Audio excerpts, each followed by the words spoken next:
Dzień dobry Państwu, Jacek Borowiak, NT Live, Nordic Striget. Witam w naszej przestrzeni, witam w naszych przestrzeniach internetowych, gdzie dzięki współpracy z wieloma fantastycznymi osobami, gośćmi, ale przede wszystkim partnerami, ale i widzami i słuchaczami udaje nam się od ponad 3,5 roku tworzyć świetne miejsce, które tętni naprawdę wspaniałym życiem. Jest mi niezmiernie miło, że przez ostatni czas zrealizowaliśmy dziesiątki fantastycznych odcinków i jestem przekonany, że kolejny sezon, czwarty, który już rozpoczął się we wrześniu, będzie przynosił również takie ciekawe audycje na żywo realizowane w naszych mediach społecznościowych. Drodzy Państwo, jeżeli macie ochotę, jeżeli macie potrzebę uatrakcyjnić swoje wydarzenia, konferencje, sympozja, szkolenia, webinary, zapraszam Państwa do współpracy. Zapraszam do tego, byśmy razem tworzyli przestrzeń, która rozwija system medycyny przedszpitalnej w Polsce, ale nie tylko, bo jak wiemy, NT Live, Nordic Striget to przecież o bezpieczeństwie mowa. Zatem jestem do Państwa dyspozycji, zachęcam do kontaktu i zachęcam do współpracy. Dziękuję, pozdrawiam najserdeczniej.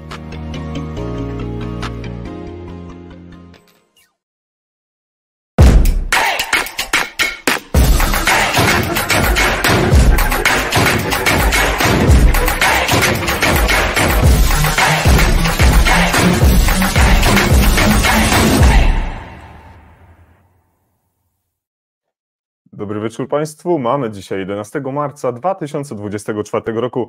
Ja nazywam się Jacek Borowiak, a Państwo oglądacie i słuchacie kolejny odcinek Nordic Striget NT Live. Dzisiaj wydanie bardzo szczególne, w całości poświęcone wydarzeniu, które już niebawem, już za miesiąc będzie odbywało się w Krakowie. Między 19 a 20 kwietnia spotkamy się, drodzy Państwo, właśnie tam z uczestnikami, z prelegentami, z organizatorami w ramach konferencji ratownictwa medycznego Ratownictwo 2024. Drodzy Państwo, dziękuję wszystkim osobom zainteresowanym już teraz, w tym momencie, tym wydarzeniem.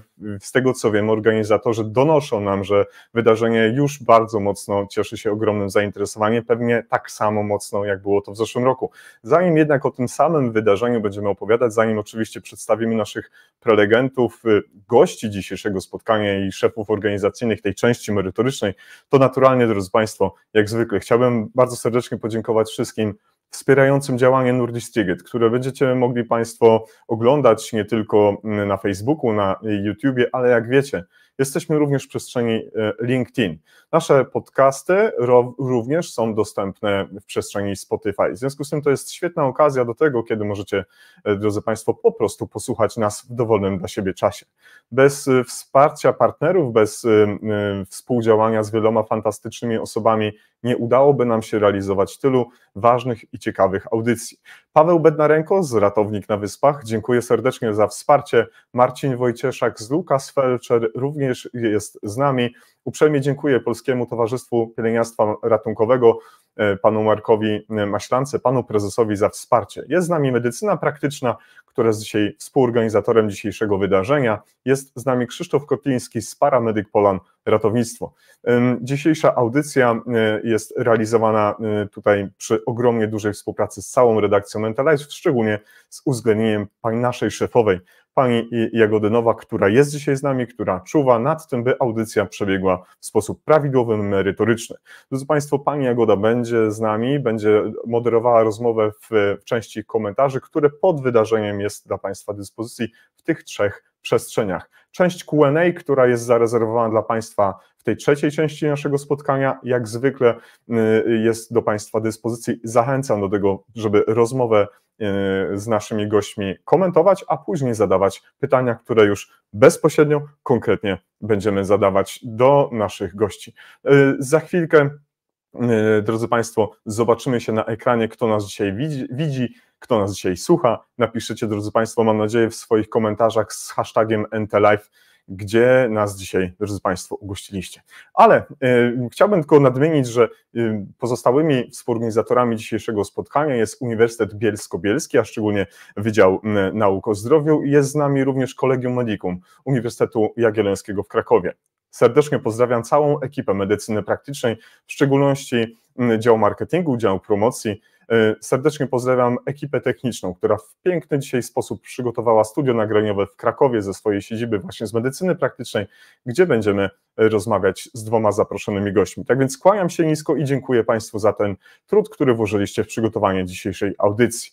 Drodzy Państwo, naszymi gośćmi będą dzisiaj panowie, już żeśmy o tym informowali, jeden z nich to pan doktor nauk o zdrowiu, pan Tomasz Ilczak, ratownik medyczny, specjalista pielęgniarstwa intensywnego, osoba z ogromnie dużym dorobkiem, nie tylko zawodowym, ale również akademickim, ogółem ponad 60 prac naukowych, 45 artykułów również z tak zwanej listy filadelskiej.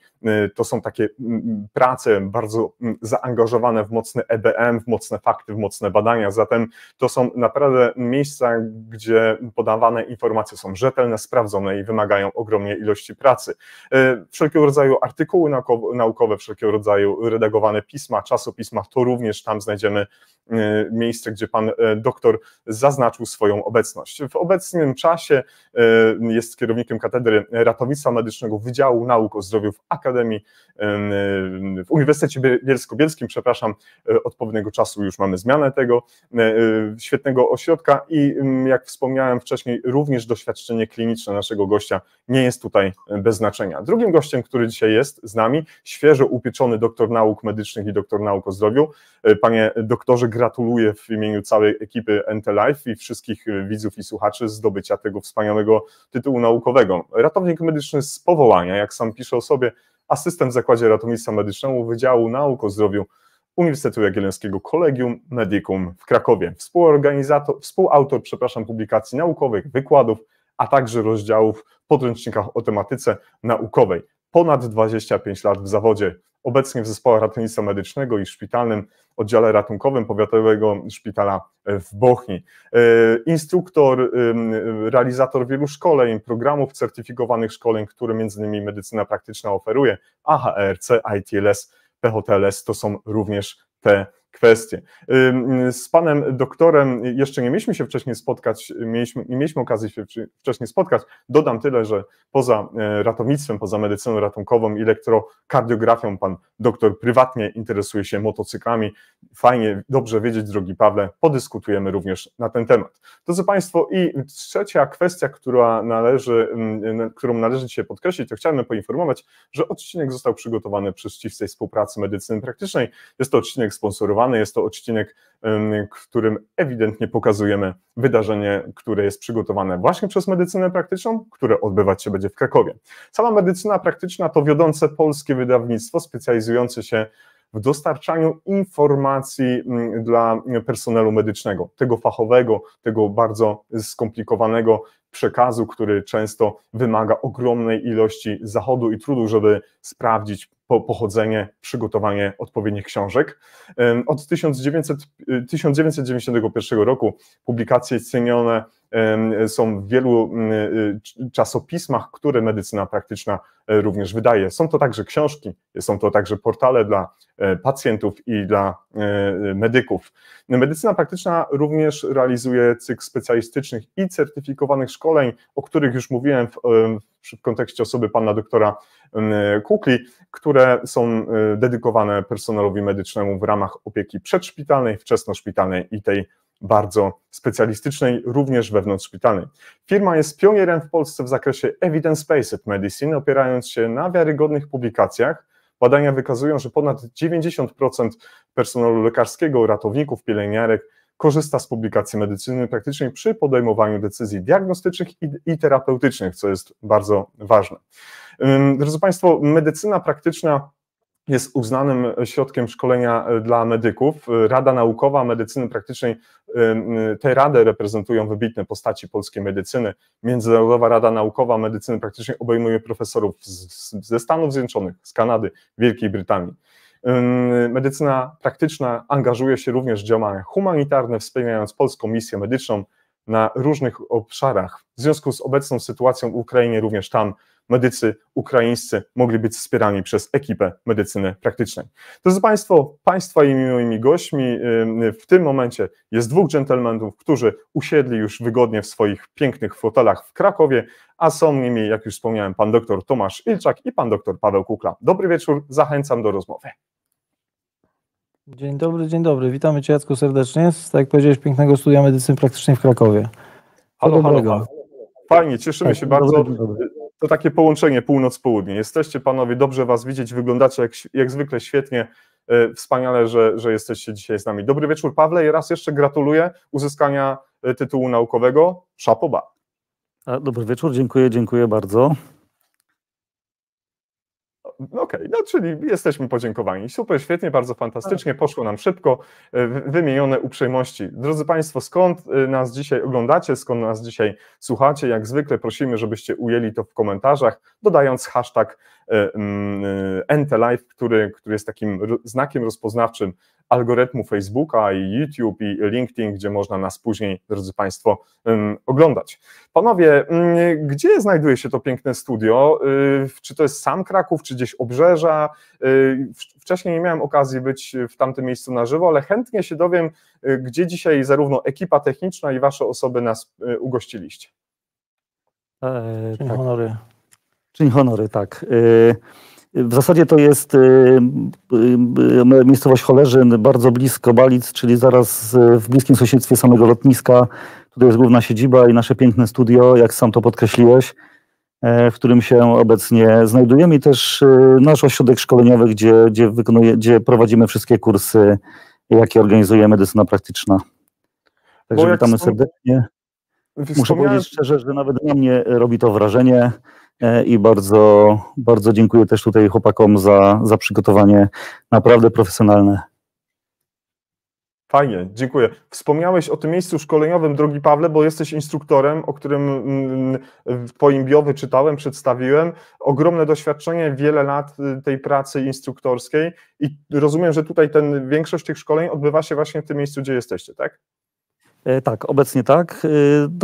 Dawniej siedziba była w ścisłym Krakowie. Natomiast od wielu lat już własny budynek, własne pomieszczenia, czyli mamy tutaj to centrum szkoleniowe, które właśnie znajduje się w Cholerzynie. Także w zasadzie wszystkie szkolenia te stacjonarne odbywają się właśnie tutaj, w tym miejscu.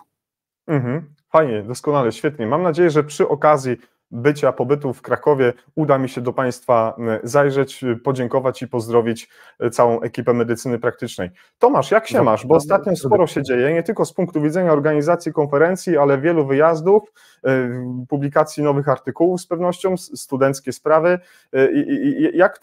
Jak to wszystko godzisz i jak się masz? Wiesz co, mam się całkiem przyzwoicie. Zresztą staram się, to wiesz, ja jestem przyzwyczajony do takiego trybu, moja żona trochę mniej. Natomiast patrząc z punktu widzenia jakby organizacji i przygotowywania tego wszystkiego, no to wiesz, najważniejsze, żeby to szło do przodu, więc tematów jest naprawdę sporo, bo tak jak poruszyłeś sam kwestie studenckie, no teraz jesteśmy bezpośrednio przed przygotowaniem tych mistrzostw Polski uczelni wyższych w ratownictwie medycznym. Także praca w re, ale tutaj jakby zespół, wiesz, no ja mam zespół taki, który jest bardzo mocno zorientowany na cel, więc naprawdę idzie do przodu. To już jakby korzystając z okazji mogę zaprosić wszystkie osoby zainteresowane. Patrząc z punktu widzenia pracy takiej dydaktycznej, no to jakby nie zwalniamy tempa. Zresztą tak jak Paweł przed chwilą powiedział, tutaj tematy szkoleniowe cały czas są w toku. No a nawiązując do tego, co było na końcu, to ten artykuł, myślę, że tu się możemy odnieść trochę do tego CPR Quality Officer, który był opublikowany w Resuscitation ostatnio. Tak. Tak, to mogę śmiało powiedzieć, że jestem dumny z pracy jakby całego zespołu, bo zespół międzynarodowy, zresztą myślę, że też kilka słów możemy powiedzieć na temat zespołu później, bo oni też jakby są częścią fakulty na naszej konferencji. I tak, odbiło się szerokim echem, natomiast z takich ważnych rzeczy, dla mnie ważnych osobiście, to, że jakby na terenie Podbeskidzia implementujemy ten program klinicznie już w tym momencie. Jesteśmy na etapie takich po uzgodnieniach z Bielskim Pogotowiem Ratunkowym, gdzie rzeczywiście ta dodatkowa funkcja, czy dodatkowe obowiązki dla członka zespołu resuscytacyjnego zostaną wprowadzone i zobaczymy, jak to się sprawdzi w warunkach klinicznych. No, jakby taka droga badań, tak? Na początku zaczynamy te przedkliniczne, efekt jest, potwierdziło się to statystycznie, no i teraz spróbujemy przerzucić to na rzeczywistość. Także dużo się dzieje, ale jakoś jeszcze wiążemy to wszystko.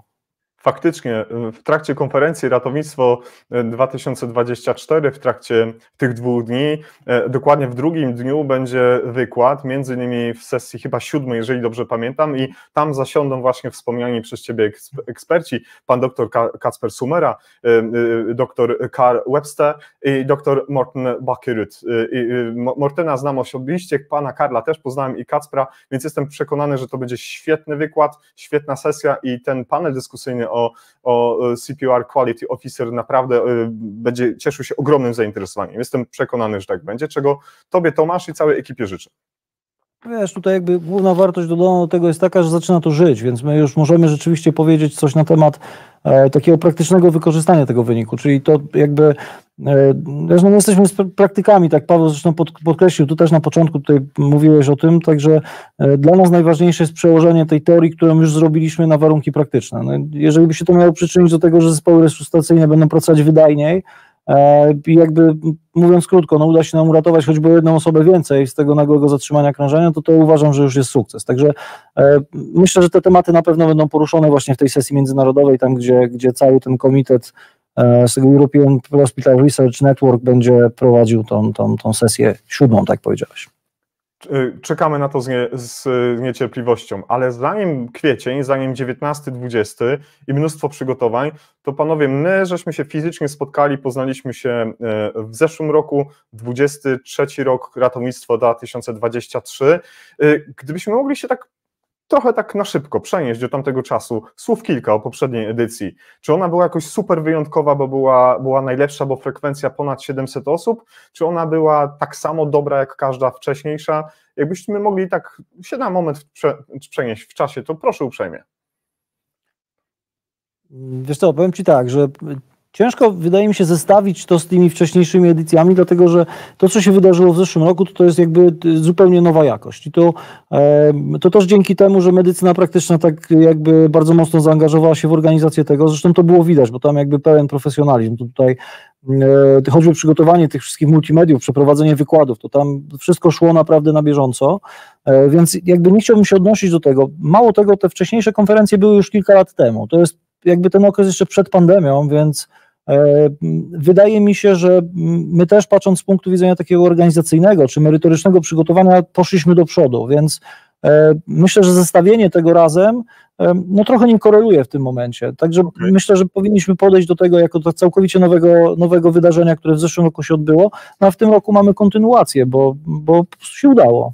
Tak, i takie też było założenie, żeby jakby ten program było coś nowego i też była debata, którą tutaj wspólnie z Tomkiem stoczyliśmy małą bitwę o ketaminę, która no, biła się szerokim i chyba pozytywnym echem w środowisku. Do dzisiaj mnie czasami się zdarza na kursach, zaczepiają kursanci, czy ja naprawdę byłem przeciwny ketaminie i zastosowaniu, czyli efekt nawet taki, który był w sumie zamierzony, Tomku, nie? Żeby się zastanowić i faktycznie nad za i przeciw stosowaniu ketaminy osiągnęliśmy, bo taki był cel tej debaty tak naprawdę.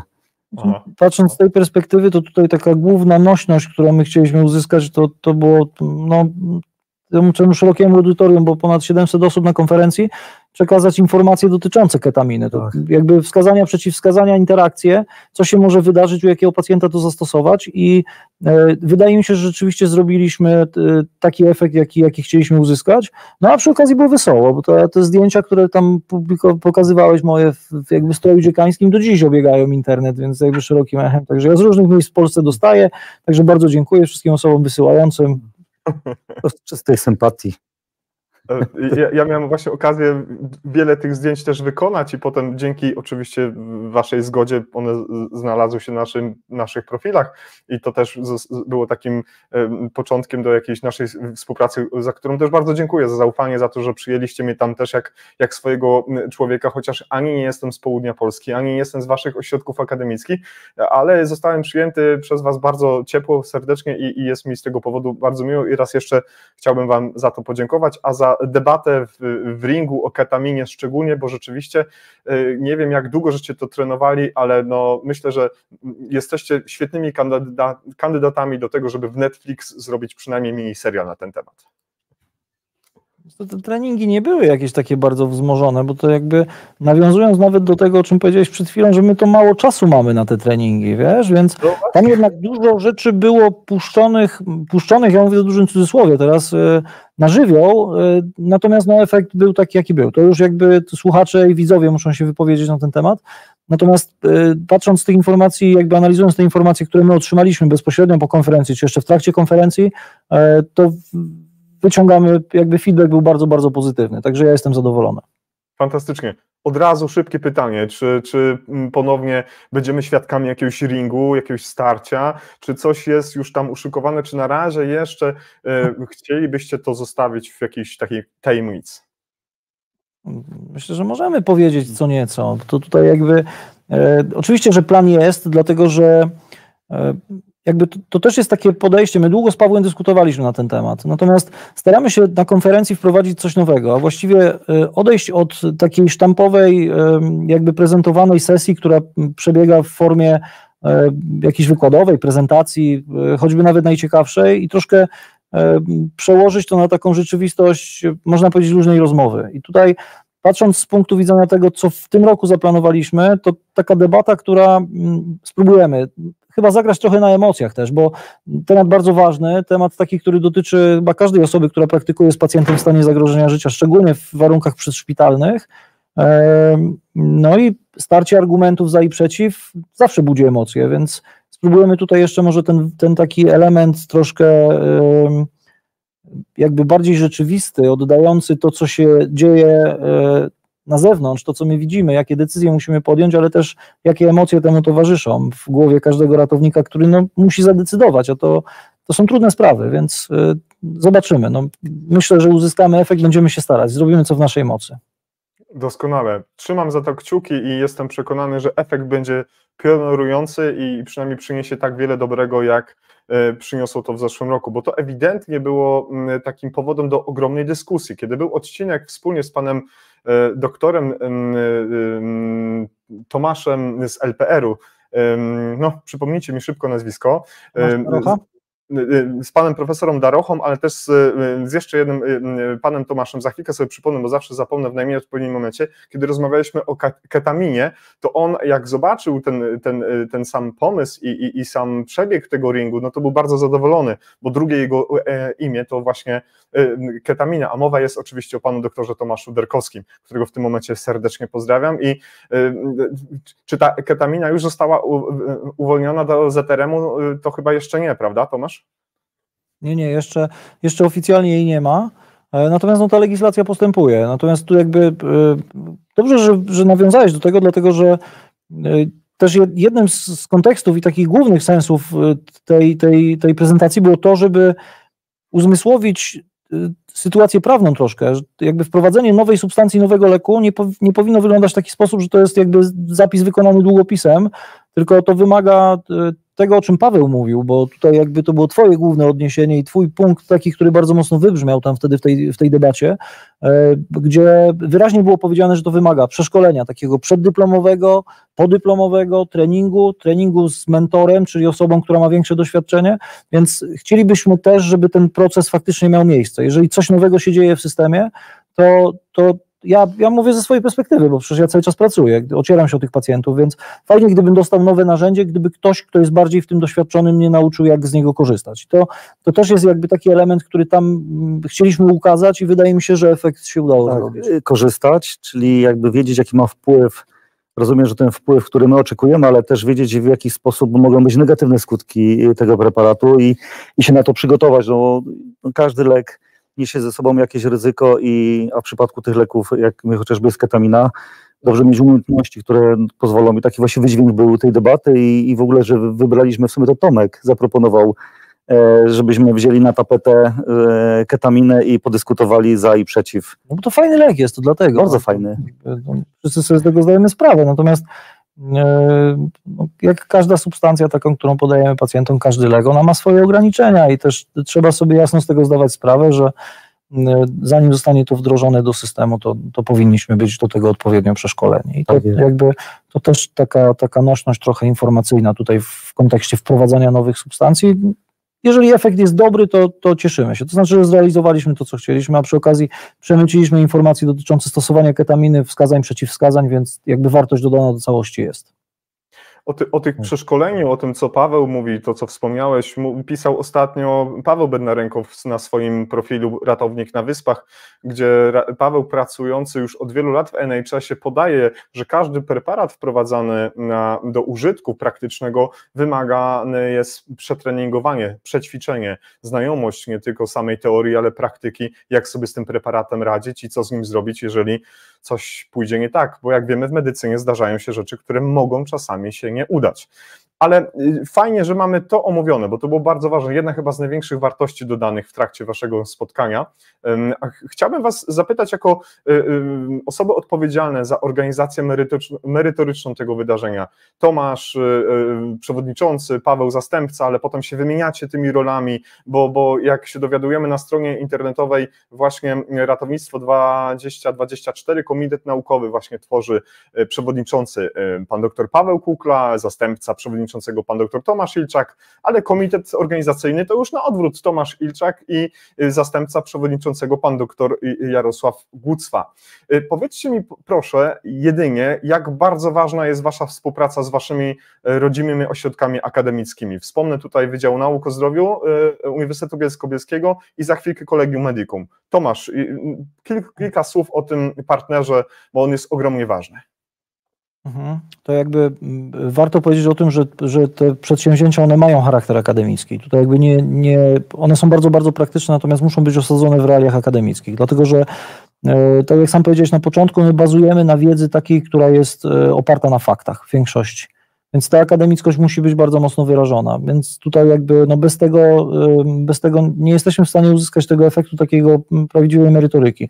Zresztą patrząc na ośrodek, ja myślę, że mogę powiedzieć tutaj w imieniu obydwu ośrodków naukowych, że też są realizowane badania, które dotyczą tego systemu przedszpitalnego. Ja też, Jacku, doskonale sobie z tego zdajesz sprawę, że patrząc jakby na możliwości takie badawcze, czy możliwości naukowe, system ratownictwa medycznego w Polsce to jest stosunkowo młody twór, młoda struktura, to jest tam 20 lat, tak, niecałe nawet, więc patrząc z punktu widzenia zagospodarowania tego systemu w badania naukowe i porównując na przykład do systemu wewnątrzszpitalnego, no to my dopiero raczkujemy w tym wszystkim.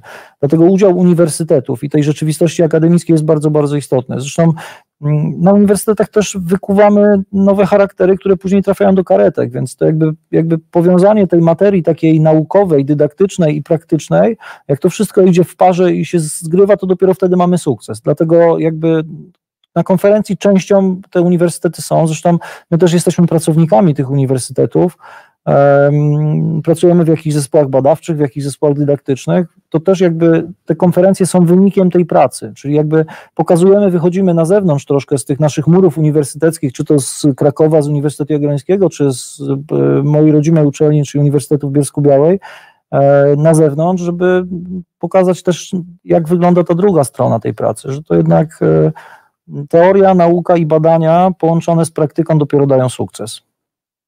Dzięki, bardzo dziękuję. A gdzie uplasujemy w tej współpracy Uniwersytet Jagielloński, Collegium Medicum? Paweł, to twój ośrodek akademicki.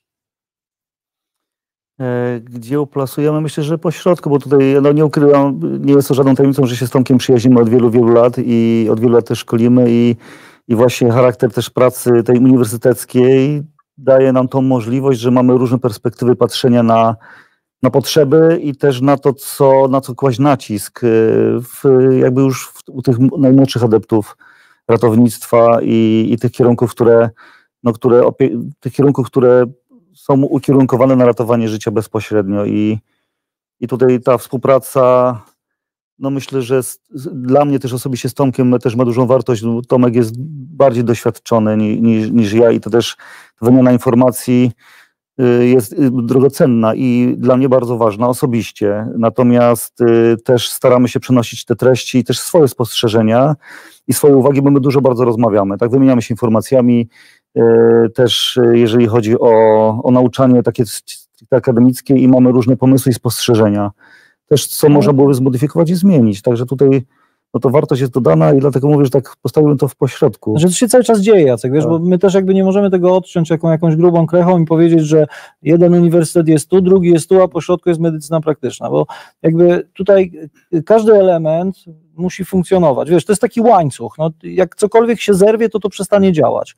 Więc to, co udało się stworzyć w zeszłym roku, chcielibyśmy kontynuować w dalszym ciągu. Natomiast też jakby nie ukrywamy tego, że nawet teraz jesteśmy w trakcie, właściwie już mamy zorganizowany taki zespół badawczy pomiędzy pracownikami Wydziału Nauk o Zdrowiu, właściwie Katedry Ratownictwa Medycznego i Zakładu Ratownictwa Medycznego i Zakładu Pielęgniarstwa też na Uniwersytecie Jagiellońskim, gdzie będziemy realizować takie przedsięwzięcie już stricte kliniczne dotyczące właśnie funkcjonowania systemu państwowego ratownictwa medycznego. Ja nie będę zdradzał jeszcze wszystkich tutaj jakby detali dotyczących samego badania, ponieważ jesteśmy na etapie planowania.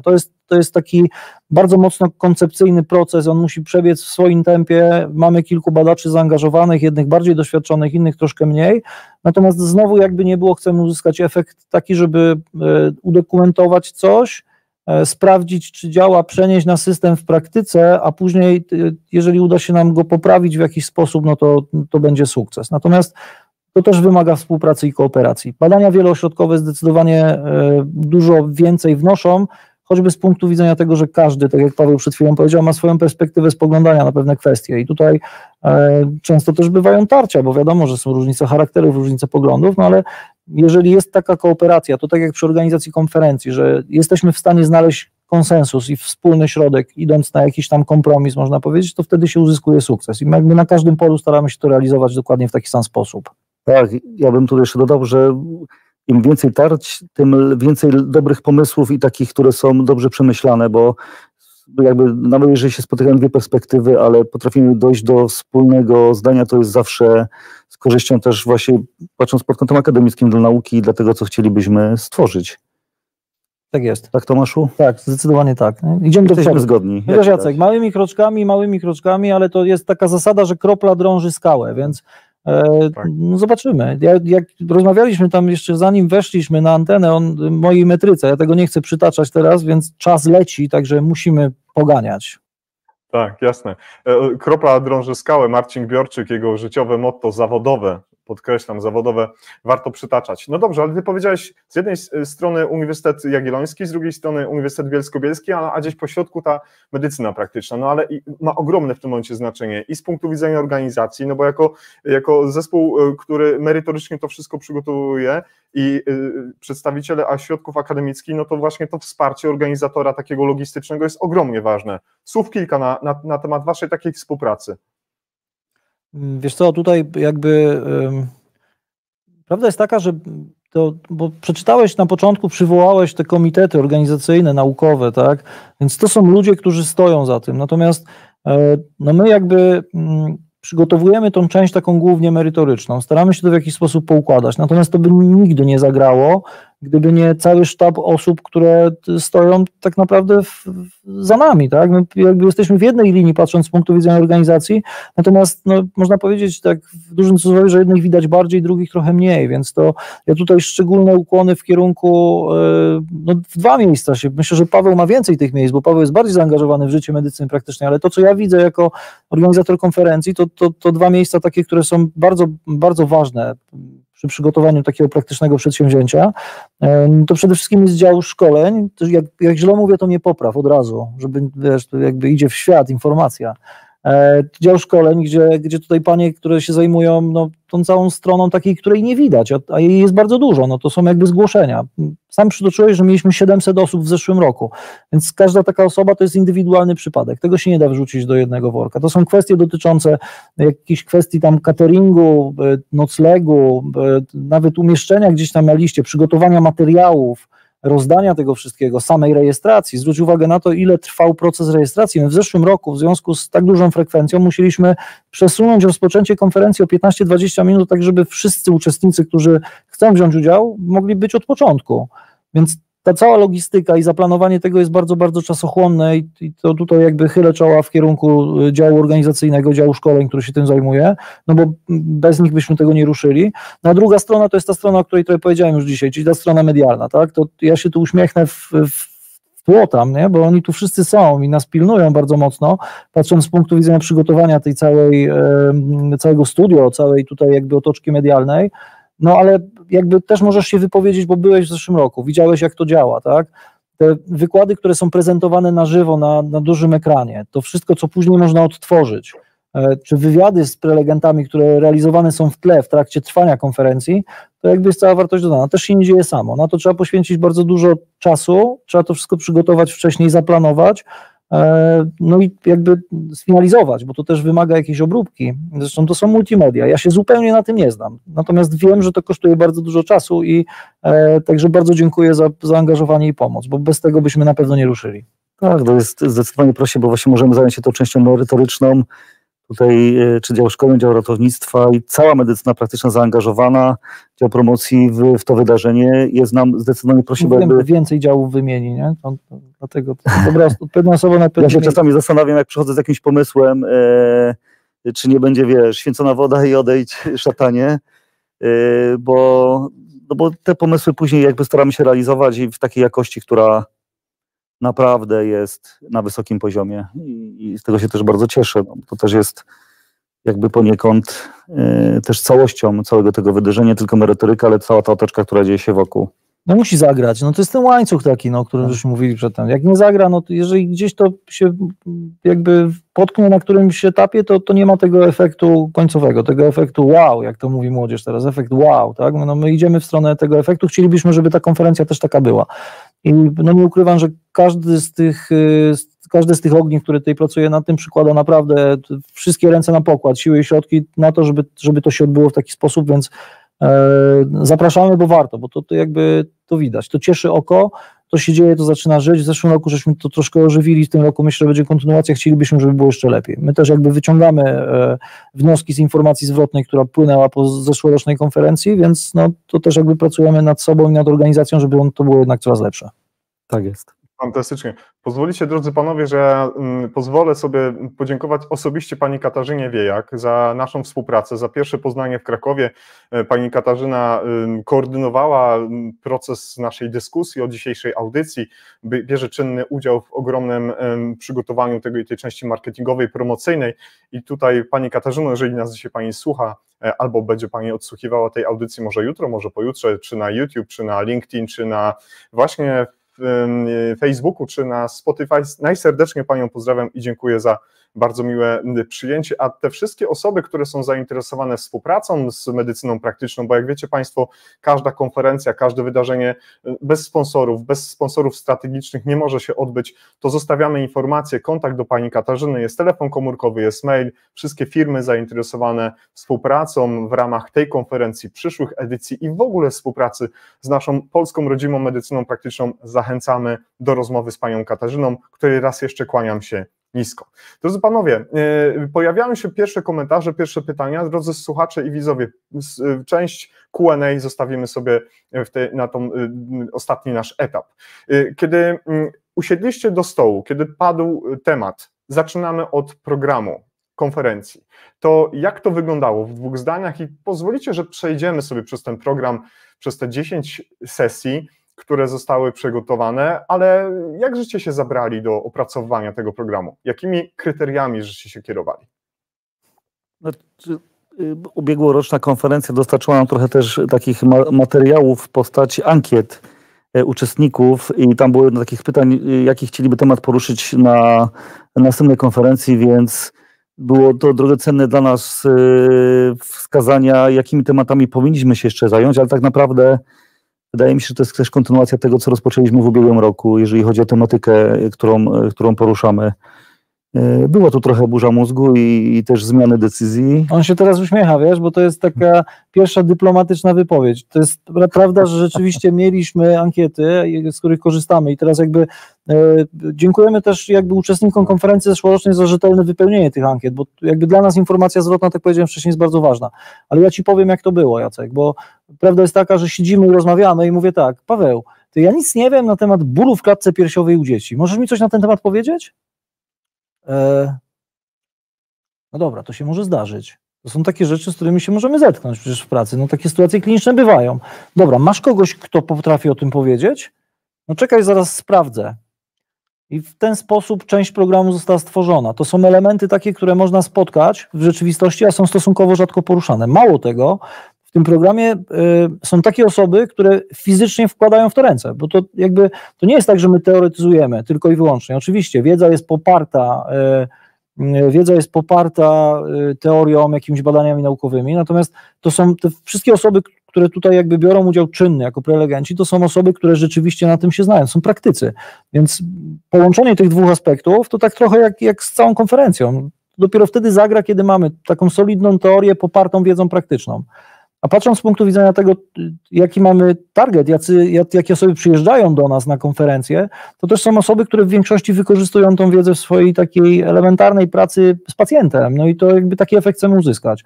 Dlatego te tematy są tak skonstruowane, jak są. One często budzą dużo emocji. Często jest takich dużo treści, z którymi na innych konferencjach się nie spotykamy. Z czego to wynika? To jest oczywiście moja subiektywna opinia, bo mało jest osób i specjalistów, którzy potrafią tego w taki sposób dotknąć. Wiesz, Jacek, to nie jest takie proste wyjść przed audytorium 700 osób i opowiadać o niewydolności serca u dzieci. Więc jakby nie ma takich osób, które są alfą i omegą i wiedzą wszystko.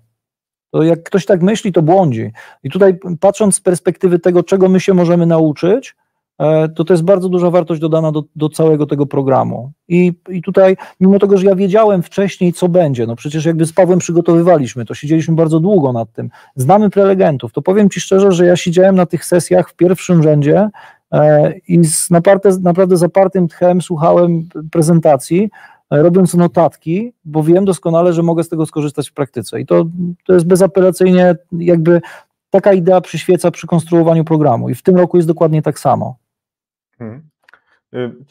Powiedziałeś o kilku bardzo ważnych wątkach, które są arcyważne i byłem też, drodzy Państwo, świadkiem tych właśnie wystąpień. Ogromne audytorium, mnóstwo rządnych krwi ratowniczej, w dobrym tego słowa znaczeniu, specjalistów i na etapie szkolenia i kształcenia podyplomowego i już medyków pracujących od wielu lat, ale co ważne, drodzy Państwo, ja już chyba mówiłem o tym w naszym spotkaniu, Tomasz, kiedy rozmawialiśmy na temat Twoich książek, kiedy naszą gościnią była pani Stella z wydawnictwa PZWL-u, pamiętasz, jak ja powiedziałem wprost, że do ostatniego wykładu w Waszych konferencjach było mnóstwo ludzi, kiedy na ostatnim wykładzie było temat chyba o badaniu gazometrycznym krwi, o tych wszystkich parametrach, drodzy Państwo, tam było mnóstwo ludzi, tam nikt nie wychodził, byłem przekonany, że temat najmniej atrakcyjny i pewnie będzie parę osób, zapewniam, było mnóstwo ludzi, mnóstwo słuchających do samego końca. To jest niesamowite, Tomasz.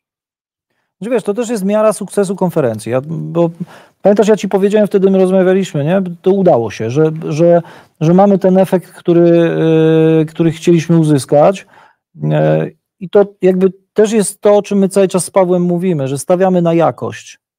I dlatego ludzie, którzy przyjeżdżają na te konferencje, wiadomo, że ważne są inne aspekty, bo ważna jest integracja, ważne jest spotkanie się w takim szerokim gronie, ale ten główny cel, który powinien przyświecać, to jest nabycie nowej wiedzy i jakby posłuchanie ekspertów, którzy naprawdę się na tym znają, więc jeżeli Ty jako obserwator byłeś, widziałeś, uważasz, że rzeczywiście tak było, to jest potwierdzone, ja zresztą też tak mogę powiedzieć, że byłem od samego początku do samego końca, to tylko i wyłącznie sukces organizatorów, że tak się udało takie audytorium zgromadzić i utrzymać. Patrząc z punktu widzenia spędzania czasu na konferencji, to przebywanie na tej sali konferencyjnej, mimo tego, że są tam jakieś przerwy, wiadomo, można sobie wyjść, napić się kawy, porozmawiać gdzieś tam w kuluarach, no też jest wymagające, żeby utrzymać skupienie przez taki długi okres czasu. Dlatego jakby ja bardzo dziękuję wszystkim uczestnikom, że byli z nami od początku do końca. Tutaj jakby nie ukrywam, że w tym roku liczę na podobny efekt, albo lepszy nawet. Mówię oczywiście ilościowo, tak? Więc ale myślę, że tutaj zasługa też programu i tej pracy, która była włożona wcześniej, ale też zasługa prelegentów, którzy zrobili kawał dobrej roboty, bo nie oszukujmy się, ale prezentacje były naprawdę dobrze przygotowane i to też jest ten element, który był oceniany w ankietach, więc my mamy czarno na białym z Pawłem, zrobiliśmy taką naprawdę dogłębną analizę tych ankiet i sprawdziliśmy jak to poszło, jak to zostało ocenione, więc tam naprawdę w tej skali 5 czy 6-punktowej, teraz bo nie pamiętam, 5-punktowej chyba, nie?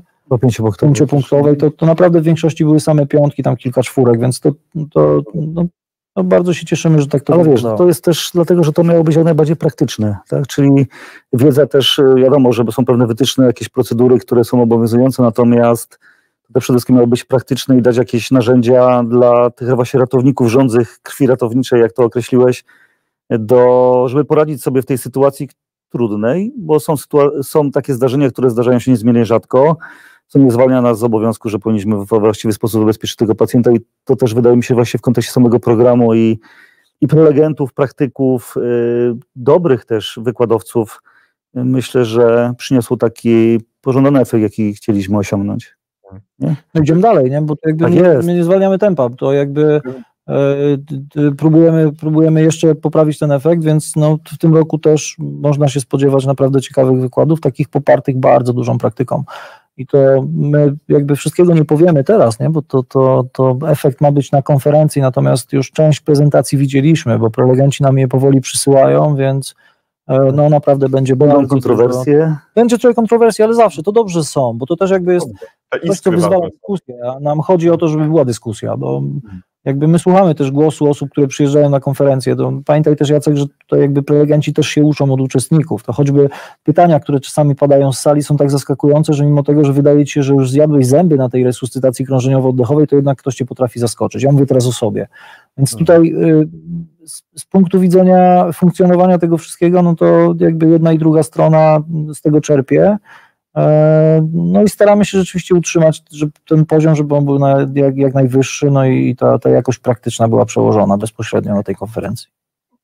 Sekretarz naszej redakcji, pani Jagoda Nowak, która dzisiaj czuwa nad przebiegiem dzisiejszego spotkania, napisała, że program konferencji jest stworzony zgodnie z ideą solidna teoria poparta wiedzą praktyczną. Tu komentarz dla tych wszystkich osób, które słuchają nas na Spotify. Najserdeczniej Państwa pozdrawiam i liczę na Was w kolejnych odcinkach, przygotowany właśnie pod dyktando, bym powiedział, naszej szefowej. Należy się jej słuchać, bo wiadomo, że jak szef niezadowolony, to różnie bywa, iskry wtedy lecą. Ale dobrze, od ogółu do szczegółu, drodzy panowie. Skupmy się na poszczególnych sesjach, one są bardzo ważne. Czy one zostały poukładane w jakąś celową kolejność, tego nie wiem, ale rozpoczniemy od sesji pierwszej. Sesja pierwsza to postępowanie w urazach u dzieci. Po kilka zdań na temat każdej sesji. Zapraszam. Tak. Z uwagi na to, że w poprzedniej konferencji też było dużo wniosków, żeby trochę więcej powiedzieć o urazach dzieci, więc stąd ta sesja w takim wydaniu, czyli te urazy głowy, urazy klatki piersiowej i tutaj dr Andrzej Bulandra, który jest chirurgiem dziecięcym, bardzo doświadczoną osobą i też wykładowcą, instruktorem w kontekście postępowania w tych stanach nagłych u dzieci, ale właśnie w obrażeniach ciała. Ale trochę w takim ujęciu nie tylko prehospitalu, ale też i sorowskim, no bo wiemy, że ratownictwo nie kończy się na karetce, ale to też jest w oparciu o oddział ratunkowy, więc spróbujemy trochę spróbuje Andrzej trochę w innym ujęciu powiedzieć, w jaki najlepszy sposób zaopatrzyć takie dziecko i też w jaki sposób postępować. Jest jeszcze pan doktor Poremski, też chirurg dziecięcy i też koledzy ratownicy z Centrum Urazowego Dolnośląskiego, więc myślę, że osoby, które będą oczekiwały wiedzy dużo takiej praktycznej, merytorycznej, będą zadowolone z tej sesji. Zaczęliśmy, Jacek, od pierwszej sesji. Ja przepraszam, że się wtrącę, ale tam jakbyś troszkę wyskrolował, to jeszcze mamy wykład inauguracyjny, który też jest ważny. Tak, proszę bardzo. Patrząc z punktu widzenia Przemka Guły, pana doktora Przemysława Guły, który poprowadzi ten wykład, no to jest taka osoba, której w środowisku ratunkowym w Polsce, myślę, że w całej Europie nie trzeba przedstawiać. Jakby wysokiej klasy specjalista, szczególnie tam praktykujący w grupie tych pacjentów urazowych, ale też bardzo duże doświadczenia związane właściwie z całym światem, bo ja nie wiem, czy jest na tym świecie taki zakątek, którego Przemek nie odwiedził. Więc warto czerpać tutaj z doświadczeń pana doktora.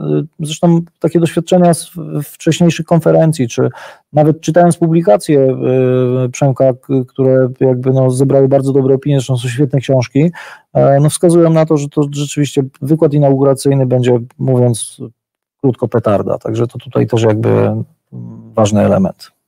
Pana doktora Przemysława Gułę osobiście najserdeczniej pozdrawiam, gdziekolwiek jest dzisiaj, panie doktorze, machamy najserdeczniej i do zobaczenia jak najszybciej i do usłyszenia koniecznie również. Dobrze, czyli idziemy dalej w kierunku sesji drugiej, po przerwie, po dyskusji, która jest zaplanowana, będzie sesja druga, postępowanie w urazach, tym razem u osób dorosłych. Zgadza się, Tomasz? Tak jest, zdecydowanie tak, tak jak się nam ładnie wyświetla, tutaj widzimy to wszystko. No, prowadzący sesję, nie ukrywam, że to jest jeden z najstarszych instruktorów International Trauma Life Support w tym kraju, człowiek, który jest jakby legendą kursów urazowych i dyrektorem i w ogóle mentorem wielu ludzi, młodych instruktorów, zresztą siedzi tu koło mnie, tak, skromnie, uśmiecha się pod nosem, ale to tak jest, więc lepszej osoby do prowadzenia sesji być nie mogło. Zresztą doskonale wiemy, sam powiedziałeś na początku, że Paweł ma bardzo duże doświadczenie też takie praktyczne związane z tymi pacjentami, więc myślę, że wartość dodana do wszystkiego. Natomiast patrząc z punktu widzenia tego, co poruszymy, no to taki szeroki przekrój pacjenta urazowego, natomiast ciężko w jednej sesji zamknąć wszystkie tematy, bo doskonale wiemy o tym, że ta trauma obejmuje bardzo dużo elementów, z którymi można się zetknąć, można by całą konferencję tak naprawdę zrobić na temat urazów. Więc tutaj też czerpiąc z tego, na co została zwrócona uwaga w zeszłym roku, czyli czego trochę brakuje albo o czym byśmy chcieli usłyszeć, no to zaangażowaliśmy i pana doktora Białonia, i pana magistra Bartosza Wróbla, doktora Krzyżewskiego, czyli takie osoby, które mają doświadczenie w działaniu z pacjentami urazowymi.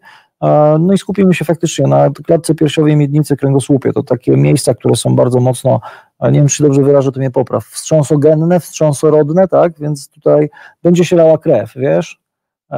Natomiast postaramy się wyjaśnić te wszystkie niuanse, a może takie najważniejsze, najbardziej istotne elementy, które przyświecają prawidłowemu postępowaniu i zabezpieczaniu takich pacjentów. Także myślę, że Paweł też może coś dodać jako prowadzący sesję do tego. Tak. Założenie jest bardzo proste, że bo to nie jest tak, że te systemy, wspomniałeś tu ITLS, bo to nie jest też jedyny istniejący, ale to nie są te systemy, które, jak to czasami Tomek dawniej mówi, że to jest amerykańskie KPP i to tak wcale nie tak jest. Mówię, to nie, że dawniej. I wcale tak nie jest i to są systemy, które opierają się też na badaniach i na doświadczeniach i założenie jest bardzo proste.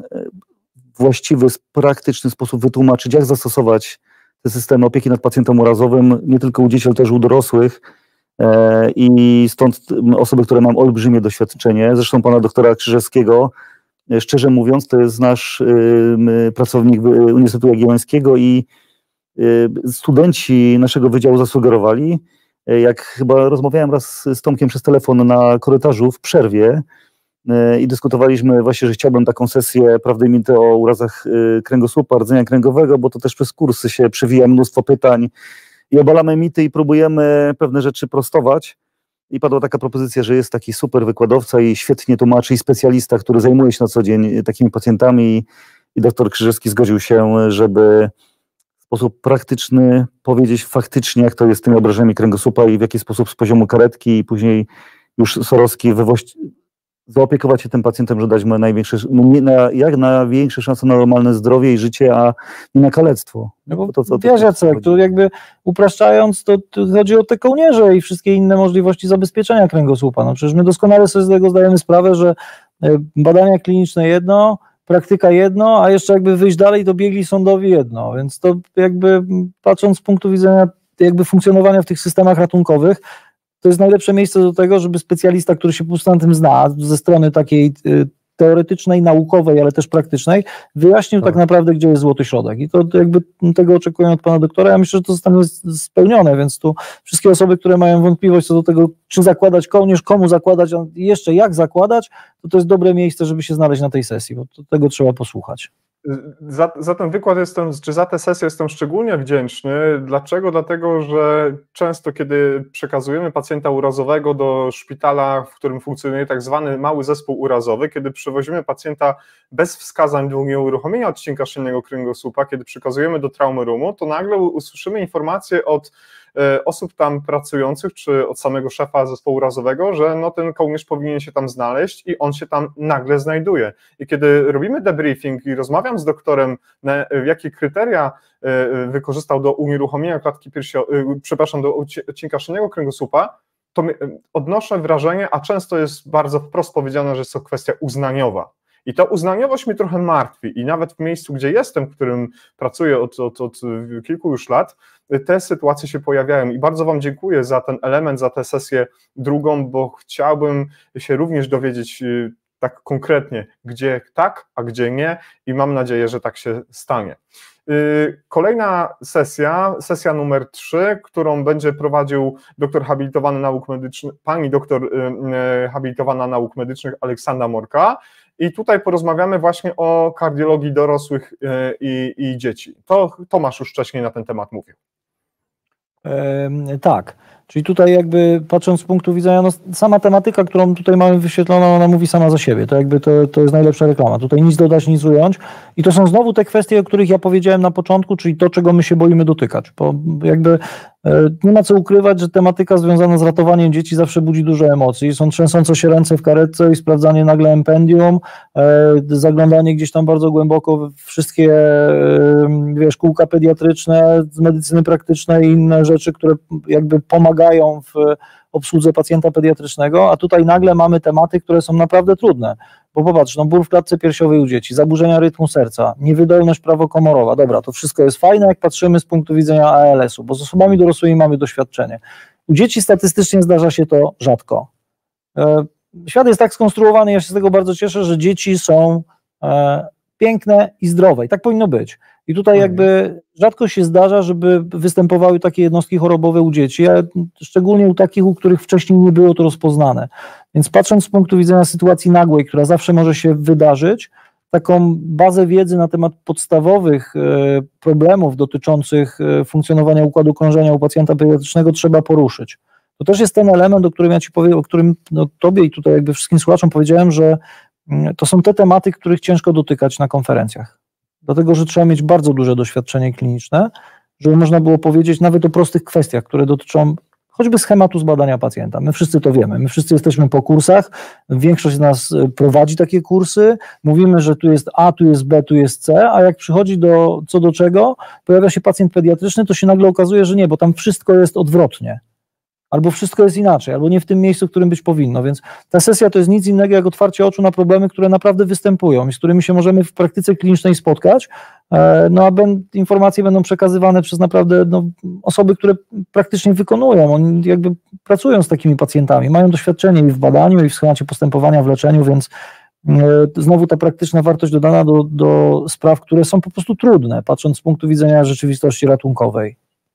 No i to, co mówisz, że właśnie, że jest rzadko, czyli ból w klatce piersiowej, no nam się to kojarzy z osobą dorosłą, no pewnie zawał, nie? Ostry zespół wieńcowy, a u dzieci może zaburzenie rytmu serca, ale jaki to może być ból, jak nie ma zaburzeń rytmu serca, a boli, nie? I jest to dziecko. Nie? Czyli właśnie ta kwestia do poruszenia, która też sprawia sporo problemów i też chyba taki niepokój, nie? No jasne, no to jest jeden z tych elementów, o których mówiłem przed chwilą. Siedzimy przy stole i rozmawiamy, nie? Co byś zrobił, gdybyś pojechał, co byś zrobił, gdyby na stole przyszedł taki pacjent. No i nagle, pamiętasz te mangi takie japońskie, nie? Jeszcze tam Dragon Ball, i to pojawia się na głowie taka wielka kropla tu i teraz, dobra, i co ja mam zrobić z takim pacjentem? No to co, biorę telefon, dobrze, że mamy Google, nie? I jakby dostęp do wszystkich elektronicznych możliwości. Zresztą też dzięki medycynie praktycznej, która udostępnia te treści, choćby związane z lekami, nie? Bo tutaj jakby warto powiedzieć, że z tej aplikacji Empendium to jest medycynowa aplikacja, korzysta bardzo dużo osób i zresztą ja sam tego używam bardzo często. No i zaczynamy szukać. Natomiast żaden doktor Google nie zastąpi doktora, który pracuje z takim pacjentem. I to jakby trzeba sobie z tego zdawać sprawę. Kiedy ja miałem okazję kończyć swoją edukację na poziomie licencjatu, nasz nauczyciel, kolega starszy po fachu, pan doktor Andrzej Kunt, chirurg swojego czasu, później samorządowiec z krwi i kości, opowiadał, że są dwie rzeczy najważniejsze po uzyskaniu takiego dyplomu. Dwie, które on chciałby podkreślić. Pierwsze to kształcenie podyplomowe, a drugie to wiedzieć, do kogo zadzwonić w sytuacji nagłej. Tak więc coś w tym jest. Drodzy Państwo, idziemy dalej.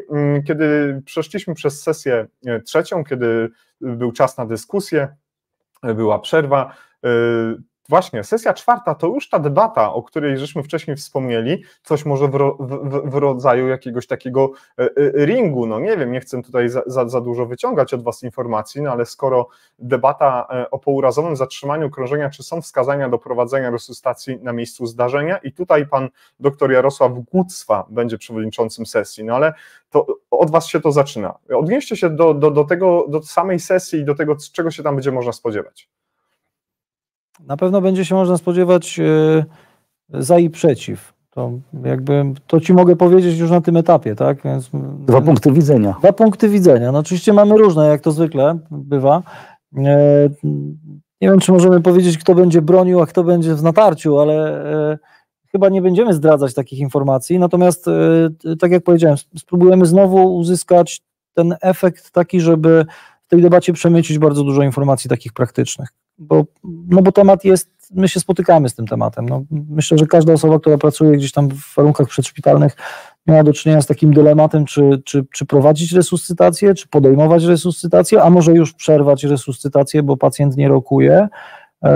No, pamiętaj, ja nie jestem specjalistą, od razu mówię, natomiast popraw mnie, ale urazy dotyczą najczęściej osób młodych, więc no, patrząc z punktu widzenia resuscytacji kogoś, osoby młodej, no to tu jeszcze jest dodatkowy element taki bardzo mocno emocjonalny, który wchodzi w całe postępowanie. Jakby szeroką krechą można oddzielić te wszystkie procedury takie zabiegowe, typu udrożnienie dróg oddechowych, czy wykonywanie defibrylacji, czy tam założenie kołnierza, o którym mówiliśmy wcześniej, od tego, co się dzieje w głowie ratownika medycznego, który decyzję musi podjąć. No, niestety system wymusza na nas czasami takie decyzje, więc będziemy chcieli z Pawłem w taki sposób dyskusyjny, dyskusji, tak, nie dyskusyjna dyskusji, udokumentować te elementy i spróbować wywołać chyba refleksję, wiesz, bo to jest najlepsze określenie, bo tutaj ciężko mówić o jakichkolwiek podsumowaniach i wskazaniu jakiejś właściwej drogi, ale na pewno będziemy dążyć do tego, żeby wywołać refleksję, że za każdym razem, kiedy dojdzie do takiej sytuacji, żebyśmy w jakiś sposób byli na nią przygotowani, może mieli ją wcześniej przemyślaną chociaż, bo to są też takie elementy, o których się głośno nie mówi, ale one jednak się zdarzają. Ja nie mogę za dużo mówić, bo się zdradzę, czy będę w opozycji, czy w propozycji. To niech to zostanie naszą słodką tajemnicą i z punktu widzenia zachęcenia Państwa raz jeszcze do tego, żeby brać udział w konferencji, która 19-20 kwiecień będzie swoją tą scenę przed Państwem otwierała i cały zespół organizacyjny.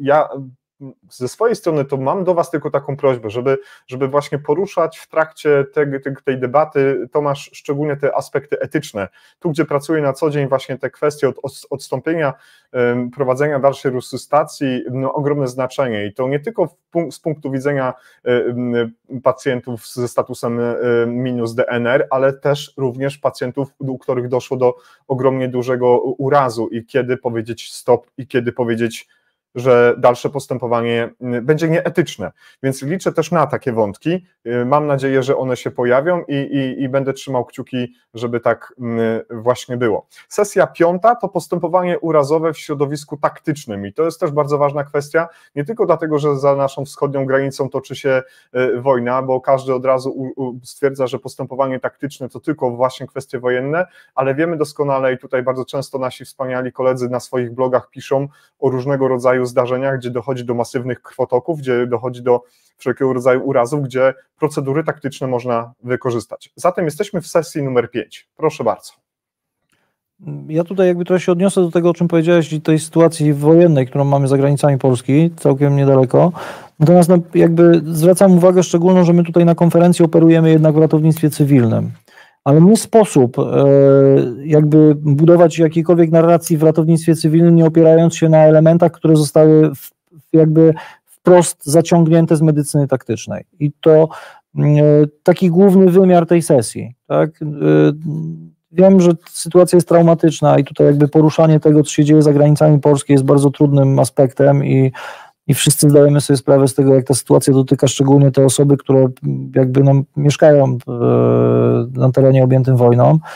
Sytuacja medyków, którzy tam pracują, też jest bardzo, bardzo ciężka, więc chyba chcemy uciekać trochę od tematów takich, które mogą budzić negatywne emocje, ale jakby w każdym elemencie, który da się zaobserwować w tym programie konferencji, jest coś, co staramy się przekuć w sukces i trzeba pamiętać o tym, że na takich konfliktach bardzo dużo elementów medycznych, szczególnie dotyczących postępowania ratunkowego, zostały unaocznionych. Niektóre rzeczy zostają sprawdzone, jak działają.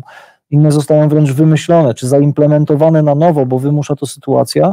Więc tutaj troszkę odniesienie też do sytuacji wojennej, ale bardziej przełożenie tego na medycynę cywilną. Co my możemy uzyskać, co możemy zrobić, albo w jaki sposób się przygotować do sytuacji, które gdzieś tam mogą się wydarzyć. Tutaj szczególnie bym zwrócił uwagę na to, co mamy od 17:40 zaplanowane, to widać, jeszcze się nam nie wyświetla, za chwilkę pewnie jak przewiniesz to będzie, czyli to postępowanie w środowisku taktyczno-cywilnym. To jest taki element, który gdzieś tam będzie łączył i spinał te wszystkie treści, które w tej sesji będą poprowadzone, będą przedstawione. No i zobaczymy, jaki uzyskamy efekt. Jakby też na każdym etapie i na każdej sesji zachęcamy do dyskusji.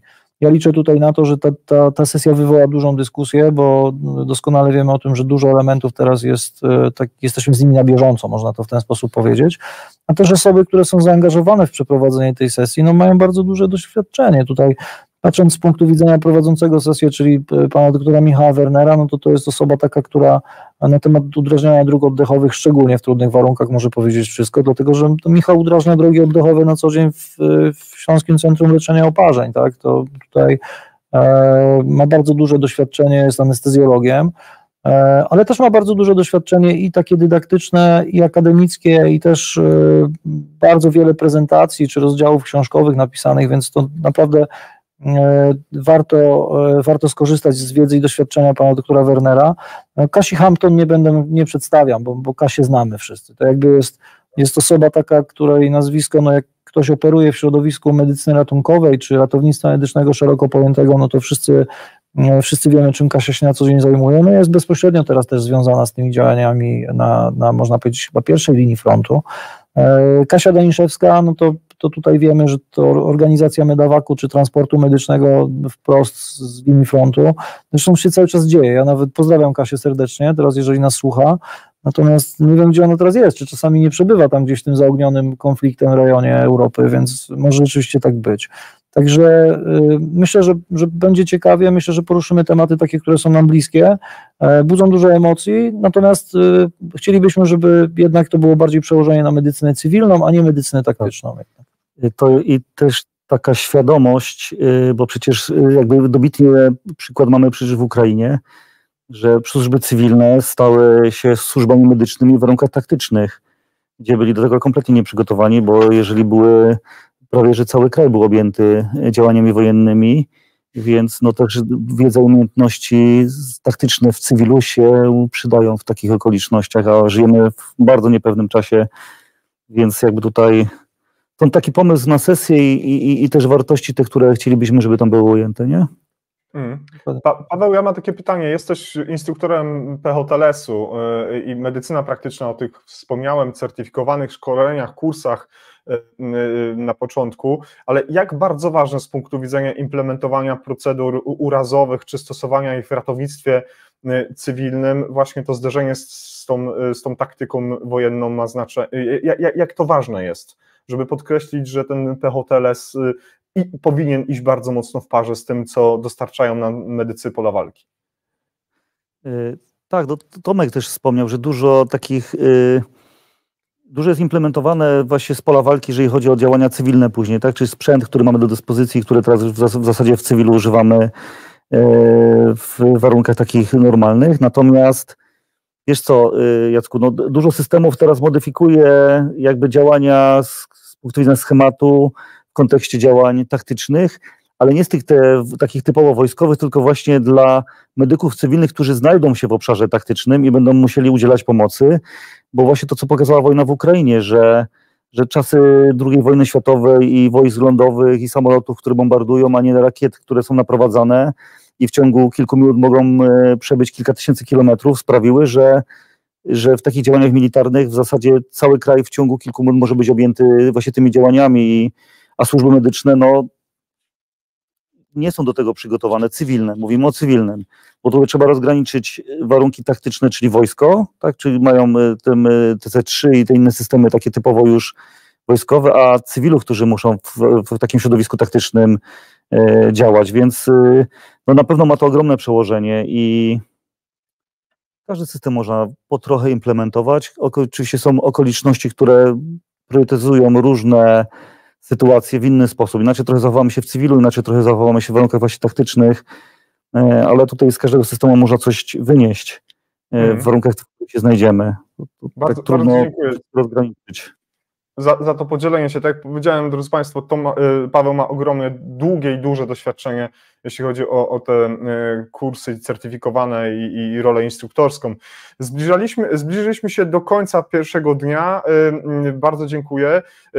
Wiemy, że to będzie ostatnia sesja tego wieczoru, ale około godziny 19 będzie koncert, który będzie zorganizowany.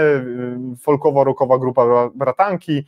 Wiele lat temu, od wielu lat już jest na scenie, funkcjonuje i tutaj informacja dla wszystkich Państwa, którzy będziecie chcieli jakby poza ratowniczą częścią konferencji brać udział w tym wydarzeniu, to za chwilkę pani sekretarz umieści linki w komentarzu, w jaki sposób będzie można się na ten koncert zapisać, kupić bilet, bo jest to jakby dodatkowa atrakcja, o którą należy zadbać, żeby może się zrelaksować po tym pierwszym dniu rozmów.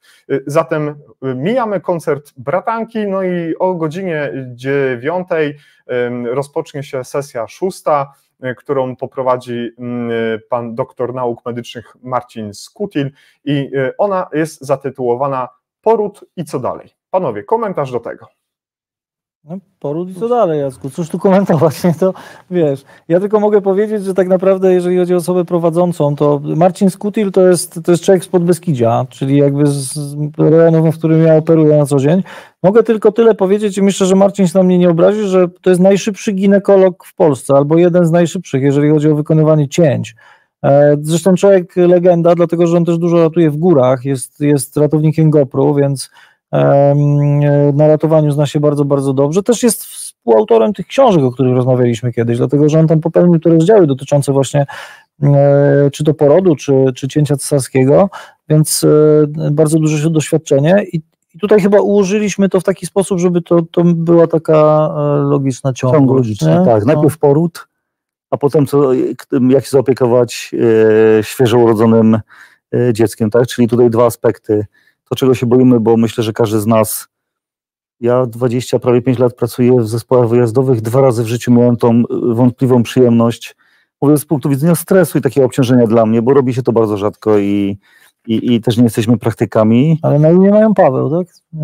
Nie pamiętam, szczerze mówiąc, wyparłem to chyba ze swojej psychiki. Na pewno parę włosów mniej siwych jest po takich zdarzeniach, ale właśnie chodzi o to, żeby posiadać przynajmniej te umiejętności minimalne i wiedzieć, w jaki sposób się zachować i jakich niebezpieczeństw się możemy spodziewać, bo jak wiemy, że jak jest poród naturalny, niepowikłany, to szczerze mówiąc wiele zaszkodzić ci nie da, bo dziecko się po prostu urodzi, ale gorzej, jeżeli mamy powikłany poród i jak sobie w takiej sytuacji poradzić, a jak jest powikłany i dojdzie że mamy urodzone dziecko, to jak zaopiekować się dzieckiem z świeżorodkiem i stąd taka sesja i też praktycy. Robert Latacz, który jest instruktorem, dyrektorem kursu NLS, czyli takiego, który zajmuje się opieką nad właśnie dzieckiem po urodzeniu, ale też jest praktykiem, ponieważ pracuje w zespole neonatologicznym i wiele lat, więc myślę, że bardziej kompetentnej osoby nie ma. Tak samo zresztą jak pani doktor Alicja Kornacka, która jest neonatologiem i jest dyrektorem NLS-u, więc przedstawi ten aspekt praktyczny, taki też z punktu widzenia wytycznych i procedur, jakie są przewidziane w takich sytuacjach. Jak dziecko ma problemy z oddychaniem, jak dziecko wymaga resuscytacji zaraz po urodzeniu. Powiedziałeś, Paweł, bardzo ważną rzecz przed chwilką, że skoro rzadziej wykonujemy jakąś procedurę w naszej pracy, rzadziej mamy okazję zderzyć się z jakimś przypadkiem, no to nasza wprawa w tej kwestii jest nieco mniejsza i tym bardziej częściej, tym bardziej więcej powinniśmy się szkolić z tych procedur, które po prostu pojawiają się w naszym zespole wyjazdowym rzadziej. Słowem komentarza Kasia Daniszewska nas słucha i pozdrawia serdecznie. Jak zwykle, Kasiu, trzymam kciuki, Paweł macha. Mamy nadzieję, że jesteś bezpieczna i bardzo się cieszymy, że będziesz w Krakowie. Ja pamiętam, kiedy w zeszłym roku żeśmy się tam spotkali, kiedy podpisywałaś nam nasz plakat wspaniały, to widziałem Cię pośród osób oglądających i słuchających wszystkie wykłady. Byłaś praktycznie na wszystkich, więc jestem przekonany, że to wróci do Ciebie, kiedy Ciebie uczestnicy konferencji Ratownictwo 2024 będą słuchać i oglądać. Kasiu, najserdeczniej Ciebie pozdrawiamy. Kolejna sesja, drodzy Państwo, jeżeli dobrze liczę, to będzie już 7. i odniesiemy się do niej bardzo szybko, bo Tomasz już o tym wspomniał i na początku przytoczyłem te nazwiska, ale dopełniając obowiązku przedstawienia tematyki 7, szczególnie Tomasz, że jesteś prowadzącym tę sesję, to bardzo proszę krótko o tym panelu dyskusyjnym. Tak, no jakby taka różnica będzie taka, że sesja będzie anglojęzyczna, więc to też jest, troszkę różnicuje nas od innych sesji tutaj. Natomiast no, tu nie zmienia niczego, dlatego że organizatorzy są bardzo dobrze przygotowani, więc tak ja od razu uspokajam wszystkie osoby, które mogłyby gdzieś tam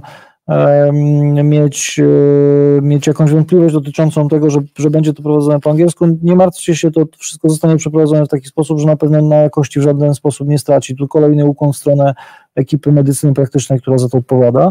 No, natomiast wiesz, no powiedzieliśmy dużo na ten temat już wcześniej.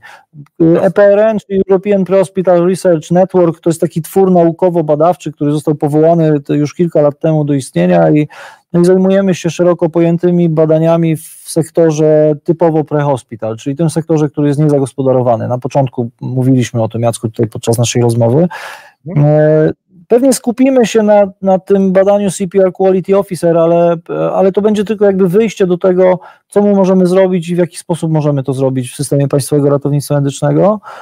Na zasadzie takiej może zachęcenia troszkę do podejmowania inicjatyw badawczych czy takich rozwojowych, bo zresztą spotkaliśmy się też w Wiśle na konferencji, ja też trochę poruszałem ten temat wtedy, że tak naprawdę nie trzeba wcale zaangażowania jakichś wielkich sił i środków dotyczących jakby koniecznych do tego, żeby takie badanie zrealizować, a praca u podstaw jest bardzo ważna. Jeżeli jesteśmy w stanie zaobserwować coś, jakieś nowe zjawisko, które ma miejsce w systemie Państwowego Ratownictwa Medycznego, warto o tym wspomnieć, może napisać jakąś metodologię. Organizacja, o której mówię tutaj też jest stworzona po to, żeby współpracować i kooperować z osobami, które byłyby zainteresowane podejmowaniem takich badań, więc zachęcam do udziału i do zadawania pytań przede wszystkim. Też trzeba wspomnieć, że osoby, które będą tutaj występować, czyli dr Sumera, dr Webster, dr Buckerud, to na co dzień pracują, są praktycy też, więc jeżeli byłyby jakieś pytania dotyczące funkcjonowania tych poszczególnych systemów ratownictwa medycznego, to myślę, że spokojnie znajdziemy czas na to, żeby i na ten temat porozmawiać.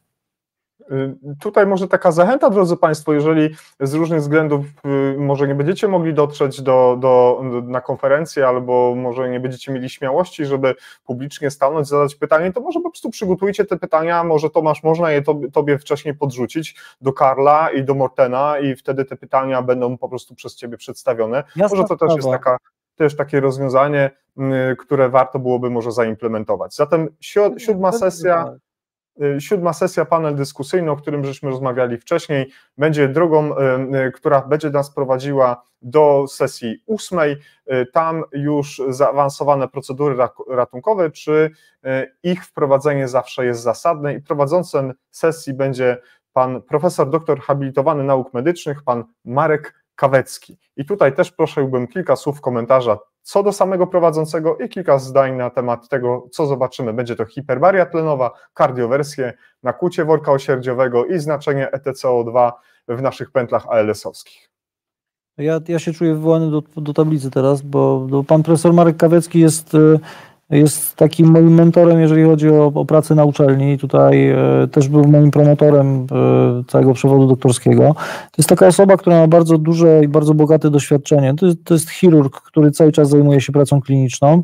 Natomiast wiele lat pan profesor spędził w Centrum Leczenia Oparzeń i zajmował się pacjentami, stosował też hiperbarię tlenową. Ja tutaj szczególnie zwracam uwagę na tą hiperbarię, dlatego że to jest taki wykład, na który serdecznie zapraszam, ponieważ my wszyscy wiemy, że jest coś takiego jak hiperbaria i jak nawet takie doświadczenia nasze, Paweł, z kursów, nie, że mamy pacjentów zatrutych, to wieziemy do komory hiperbarycznej, no ale jak już by zapytać kogoś po co, to wieziemy, no bo tam jest hiperbaria.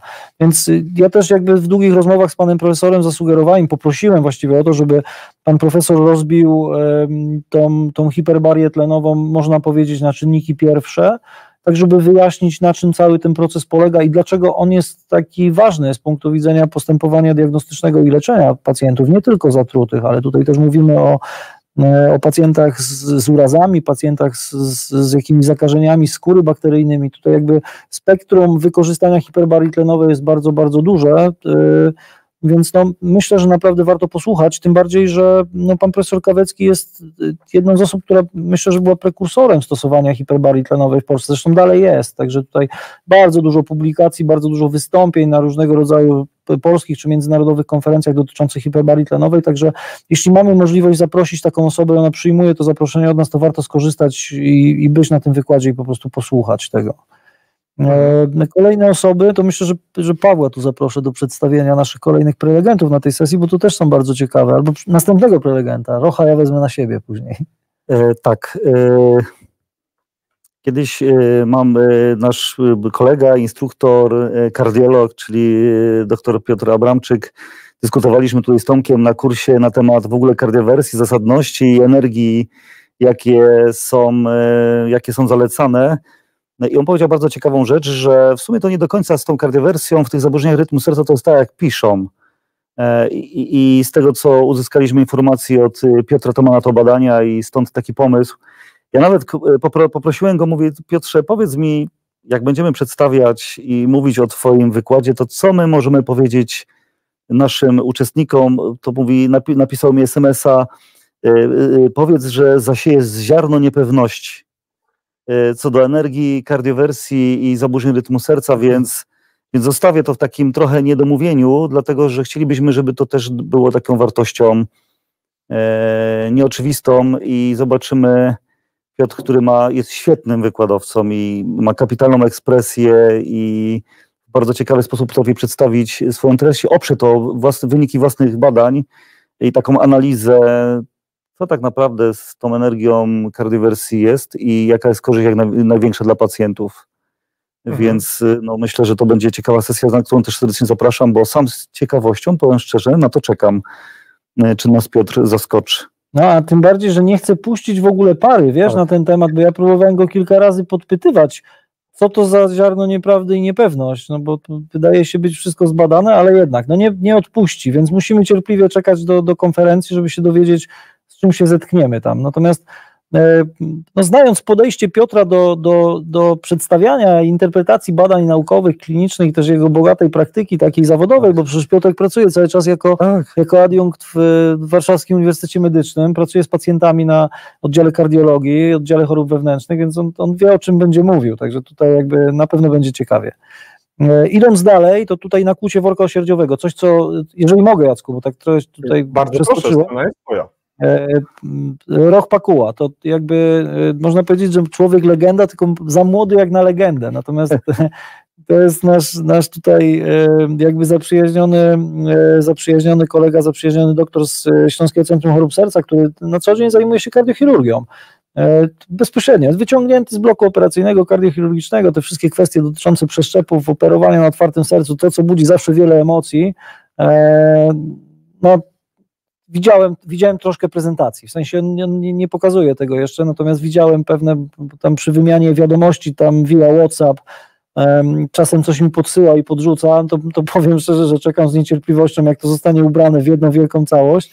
A co ciekawe, to Roch jest też pasjonatem ratownictwa, dlatego że on się bardzo mocno uskutecznia w Morskiej Służbie Ratowniczej, w SAR-ze, więc tutaj jakby no, myślę, że ma dużo do powiedzenia na ten temat i też jakby bogate doświadczenie. Raz z tej strony takiej operacyjnej, no bo on stoi jakby przy stole operacyjnym i zajmuje się tymi pacjentami, ale druga rzecz też ta przedszpitalna, bo jakby bardzo bogate doświadczenie, jeżeli chodzi o postępowanie z takimi pacjentami.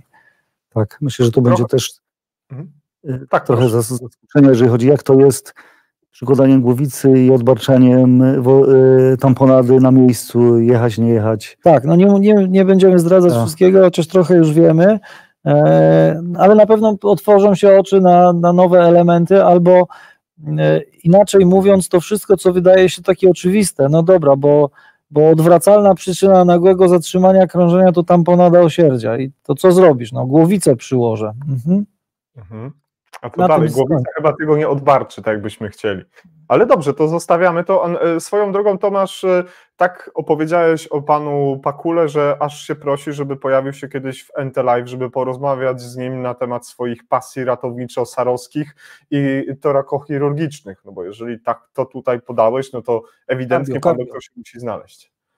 Kardiochirurgicznych. No słuchaj, no myślę, że to jakby jest, nie wiem, czy Roch nas słucha, czy nie i ogląda, natomiast bezpośrednio po tym mogę tam wysłać do niego jakąś wiadomość, wiesz, albo umówić was na spotkanie. Myślę, że ma dużo ciekawych rzeczy do powiedzenia, bo doświadczenie ma bardzo bogate. Tak powiedziałem, człowiek legenda, tylko za młody jak na legendę jeszcze, ale już na pewno ją pisze, gdzieś tak. To niech ją pisze skutecznie. Ja muszę też hamować trochę, bo pani sekretarz nas słucha i myśli sobie, przecież program naszych audycji jest do końca czerwca zamknięty. Co ty, chłopie, wymyślasz? Ja cię normalnie tutaj skrzyczę po audycji, a jak tu się pojawiają kolejne takie ciekawe osoby, jak z wami, drodzy państwo, nie rozmawiać, jak nie słuchać waszych opowieści? Mam nadzieję, że jakoś wyżebram u pani Jagody jakiś wolny termin na taką audycję. Niech tak będzie. Drodzy państwo, przechodzimy dalej. Pan Jacek Pietrzyk, 2 zdania na temat ETCO2, może Paweł? Tak, anestezjolog, też kolega nasz instruktor, bardzo bogate doświadczenie, praktyk przede wszystkim i postara się trochę w takim aspekcie praktycznym, nie tylko w kontekście samej resuscytacji powiedzieć o końcowo wydechowanym dwutlenku węgla, też to, na co może w takim punkcie widzenia ratowniczym, typowym, na co my nie zwracamy uwagi, nawet jak mamy możliwość, czyli krzywa kapnografii, że ona nie zawsze musi wyglądać tak samo, a jak nie wygląda tak samo, to z czegoś się to wynika i z czegoś się bierze, więc jakby ubierzemy to, Jacek ubierze to w całość, że to też ma znaczenie tak naprawdę w kontekście czyli drożności dróg oddechowych i tych problemów, jakie możemy się spodziewać, a kapnografia właśnie ma być tym elementem, który nam ma to podpowiedzieć. Więc też serdecznie zapraszam, naprawdę będzie ciekawy wykład. Drogi Pawle, jak jesteś tutaj przy tej części, to może od razu zostań, bo albo nie, sesję edukacyjną dla ciebie zarezerwuję do omówienia, a może Tomasz przedstawi aspekty prawne w medycynie ratunkowej, kto będzie prowadził tę sesję i na co warto zwrócić uwagę w tej kwestii. Tomasz, a ostatnią sesję poproszę, żeby odniósł się do niej Paweł. Tak. Prowadząca pani prokurator, pani doktor Małgorzata Szeroczyńska, to jest osoba, która ma bardzo bogate doświadczenie i cały czas jakby zajmuje się, nie wiem jak to prawidłowo nazwać, bo chyba obsługa prawna jako prokurator to nie bardzo, bo to bardziej adwokatów dotyczy. Natomiast pani prokurator ma bardzo bogate doświadczenie z tej strony prokuratorskiej w zajmowaniu się sprawami typowo medycznymi, więc bardzo duża baza wiedzy, z której też warto skorzystać, takiej naprawdę praktycznej. Doskonale wiemy wszyscy, patrząc po różnego rodzaju konferencjach czy przedsięwzięciach, które są organizowane, że te sesje prawne budzą zawsze wiele emocji, więc zachęcam, dlatego że mamy osobę taką, która fizycznie dotyka tych problemów. Będąc trochę po drugiej stronie barykady, nazwijmy rzeczy po imieniu, natomiast zechciała, tutaj przyjęła nasze zaproszenie i powiedziała, że chętnie się podzieli swoją wiedzą. Pamiętajmy też, że to można troszkę we własny sukces przekuć, no bo jeżeli my sobie zdamy sprawę z tego, dlaczego powinniśmy się, tak, duży cudzysłów stawiam w tym momencie, bać prokuratora, to też oczy się otwierają na pewne kwestie i to myślę, że to może zostać poruszone.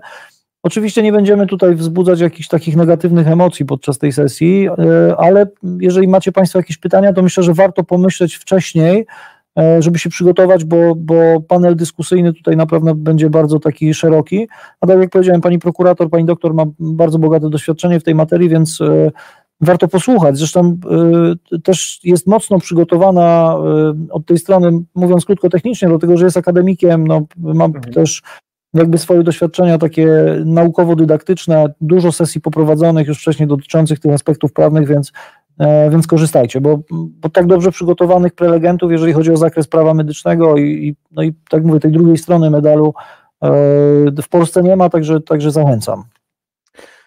w tej naszej branży zawsze się powtarzało, rób tak, żebyś się nie musiał spowiadać przed prokuratorem, a może tym razem wykorzystajmy to na naszą korzyść, drodzy Państwo, to my wypytajmy o wszystko panią prokurator, co jest dla nas ważne, co jest bardzo potrzebne, żeby nas właśnie pani Małgorzata Szeroczyńska uczuliła na bardzo ważne kwestie. Sesja 10 to sesja edukacyjna i dlaczego chciałbym ją, żeby omówił Paweł, no bo wiele lat, nie tylko ratownik, nie tylko pasjonat ratownictwa, medycyny ratunkowej, ale też edukowania. Powiedz, kto poprowadzi tę sesję i jakie będą dwa tematy przewodnie w trakcie tego spotkania?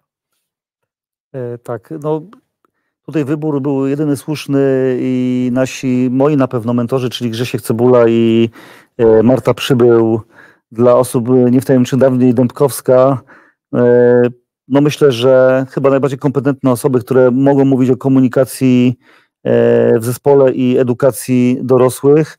Edukatorzy Polskiej Rady Resuscytacji, instruktorzy, dyrektorzy kursów, więc ważna sesja. Powiem szczerze też jakby po ostatnich w ankietach bardzo często uczestnicy poprzedniej konferencji poruszali problematykę komunikacji w zespole jako propozycję tematu, ale też nauczania dorosłych. Stąd ta sesja się pojawiła też na kolejnej konferencji z uwagi na to, że no jednak ta komunikacja w zespole, no myślę, że tutaj żadnej nowości nie powiem, ma ogromną rolę w jakości tych działań, które my postępujemy z pacjentem, tak? Czyli im lepsza komunikacja, tym jesteśmy skuteczniejsi w działaniu, więc warto wysłuchać osób naprawdę kompetentnych, które podpowiedzą, w jaki sposób komunikować się w zespole, zwłaszcza w tych sytuacjach takich kryzysowych, nagłych, gdzie wymiana informacji, gdzie te pętle zamknięte, gdzie cała ta otoczka w informowaniu się wzajemnie o tym, co się dzieje i kierowaniu zespołem, no ma naprawdę duże znaczenie. I też ten walor edukacyjny, bo wiemy, że jest bardzo dużo ratowników, pielęgniarek, ale też lekarzy szkoli, tak? I od kogoś nie uczyć jak od najlepszych, w jaki sposób uczyć dorosłych, na co zwracać uwagę i jak prowadzić dyskusje też, nie? Ta rola debriefingu i informacji też, jakby tutaj i Grzesiek i Marta myślę, że przedstawią naprawdę ciekawy sposób, ale też jestem spokojny, znam się od wielu lat. Ja od nich się bardzo dużo uczę, do dzisiaj nauczyłem i dalej się uczę, więc warto też wysłuchać, zwłaszcza tych, którzy chcieliby dowiedzieć się, w jaki sposób uczyć czy komunikować. Też wymiar ten taki, Jerzecku, kiedyś to się mówiło umiejętności miękkie. Teraz już się odchodzi od tego nazewnictwa, bo jak coś jest miękkie, no to jest miękkie. To nikt do tego nie podchodzi na twardo, na poważnie. Natomiast trochę jakby odniesienie się do umiejętności pozatechnicznych, to jest ten element, który coraz częściej w publikacjach naukowych, w badaniach jest poruszany, że nie tylko dobrej jakości kardiowersja, defibrylacja, uciskanie klatki piersiowej i wszystkie inne rzeczy w zespole resuscytacyjnym odgrywają rolę, ale komunikacja i te elementy, które jesteśmy w stanie wypracować, no przekładają się na jakość resuscytacji krążeniowo-oddechowej. Ja jako ciekawostkę mogę powiedzieć tylko tyle, że mamy badanie zrobione na to, mamy obliczoną statystykę i ładnie to nam wszystko, że tak powiem, zagrało w sensie takim, że na Uniwersytecie Bielsko-Białskim przeprowadziliśmy takie badanie, angażując ratowników medycznych, w którym sprawdziliśmy, jak umiejętności pozatechniczne wpływają na jakość resuscytacji krążeniowo-oddechowej. I rzeczywiście wpływ jest zauważalny, więc myślę, że tak jak Paweł powiedział, no, osoby, które tutaj będą prowadzić, czy to Grzesiek Cebula, czy Marta Przybył, to są osoby takie, które naprawdę mają bardzo duże doświadczenie i to no, ludzie się cały czas od nich uczą. Zresztą chyba nie ma takich osób, które były na kursach certyfikowanych i nie spotkały się z tymi nazwiskami. Ja mówię tutaj szczególnie przez swój pryzmat, czyli kursów certyfikowanych przez Europejską Radę Resuscytacji. Także. Około godziny 16:30 zakończy się formalnie konferencja, jak dowiadujemy się ze strony internetowej medycyny praktycznej, tam gdzie jest część poświęcona na właśnie program. Program nie jest ostateczny i może ulec zmianie. Pewnie pojawią się jakieś konkretne informacje na ten temat. Śledźcie Państwo media społecznościowe i stronę internetową, ale zanim będziemy jakby podsumować to wszystko, to i ta część Q&A, to nie możemy nie wspomnieć, drodzy Państwo, o części warsztatowej i chciałbym, żebyśmy teraz... Ja wejdę w słowo, Jacek, jak mogę. Proszę. Jest jeden element taki, który potwierdził się nam właściwie, jak jechaliśmy do studia tutaj do medycyny praktycznej, taki wykład, którego nie ma jeszcze w programie, ale będzie na konferencji. Okej, pamiętasz, to bardzo proszę. Pamiętasz sytuację, która miała miejsce na jesieni w Turcji? Czyli jaskinia, wyciąganie zresztą ratownika, tak? Który tam utknął prawie kilometr pod ziemią. A wiesz, że polski zespół ratowników jaskiniowych brał udział w tej akcji? Tak, tam pojechali panowie prawdopodobnie z TOPR-u albo z GOPR-u i jeszcze inni specjaliści. Ja nie do końca pamiętam z jakich dokładnie służb czy z jakich instytucji, ale byli to polscy specjaliści. Tak jest. A ja znam całą historię, dlatego że ostatnio byłem na takim spotkaniu z Beskidzką Grupą GOPR i jeden z przedstawicieli właśnie Beskidzkiej Grupy GOPR brał bezpośredni udział w tej akcji ratunkowej. Mamy wstępną deklarację, że taki wykład się nam uda wprowadzić do tego, więc będziecie Państwo mogli posłuchać na świeżo. Tak naprawdę tego jeszcze wcześniej nigdzie nie było. Łącznie ze zdjęciami, z jakimiś nagraniami, jak to wszystko wyglądało, jak przebiegała akcja ratunkowa w tej jaskini. No, powiem szczerze, że bardzo, bardzo ciekawy temat, który zdarza się niebywale rzadko, ale dla mnie taka wartość dodana do tego, przynajmniej po tych rozmowach wstępnych, które przeprowadziliśmy, znaczy on na pewno będzie, tutaj w ogóle nie ma o czym dyskutować, bo ten wykład się odbędzie, natomiast dla mnie najważniejsze do podkreślenia to, jak służby medyczne są wyszkolone, polskie służby medyczne. Tak, Grzegorz Michałek, tutaj widzę, że Konrad Mysakowicz zamieścił komentarz. Jak służby medyczne polskie są wyszkolone do tego, żeby w trudnych warunkach działać. Ja to chciałbym podkreślić, dlatego że tam jakby ta akcja obejmowała służby z całej Europy, ale nie zdradzam więcej szczegółów, zachęcam, bo na pewno ten wykład się pojawi, śledźcie Państwo program na bieżąco, dlatego że myślę, że na dniach już będą wprowadzone wszystkie detale. I właściwie na tym chciałem skończyć, to tylko jakby taki informacja dodatkowa. To bardzo dobra informacja, znowu jakby troszeczkę ten apetyt wzrośnie pewnie wszystkich tych, którzy się jeszcze zastanawiają, czy uczestniczyć w wydarzeniu w Krakowie, czy też nie, ale jeszcze odniosę się do tego, co powiedziałeś w Turcji, to tak jak te wydarzenia z 2018 roku z Tajlandii i z jaskini Tam Luang, kiedy trzeba było uratować tuzin młodych chłopców, zostały zastosowane odpowiednie środki ratownicze, odpowiednie leki, o których tutaj też żeśmy dzisiaj rozmawiali, żeby ewakuować tych poszkodowanych z tego miejsca. I dlaczego o tym mówię? Bo może kiedyś w tym Netflixie czy na innej platformie streamingowej pojawi się film, czy nagranie, czy dokument o naszych specjalistach. I tutaj z tego miejsca wszystkich bardzo pozdrawiam i dziękuję za tę pracę, jaką żeście tam wykonali w Turcji. Czy to jest ten moment, kiedy możemy podyskutować o warsztatach? No, czy tak? Oczywiście. Bardzo proszę, zatem udostępnimy, drodzy Państwo, tę część warsztatową. Jak dowiadujemy się ze strony internetowej Medycyny Praktycznej, udział w warsztatach jest odpłatny, taki warsztat kosztuje 50 zł za jedną pozycję i mogą wziąć w nich udział wyłącznie uczestnicy konferencji stacjonarnej. One będą się rozpoczynały już w piątek, to jest 19 kwietnia i pierwszym warsztatem będzie kardiowersja, elektrostymulacja i resuscytacja dorosłych i ten warsztat zostanie poprowadzony przez doktor nauk o zdrowiu Piotra Białonia i doktor nauk o zdrowiu Arkadiusz Stasicki, to jako druga osoba. Proszę bardzo.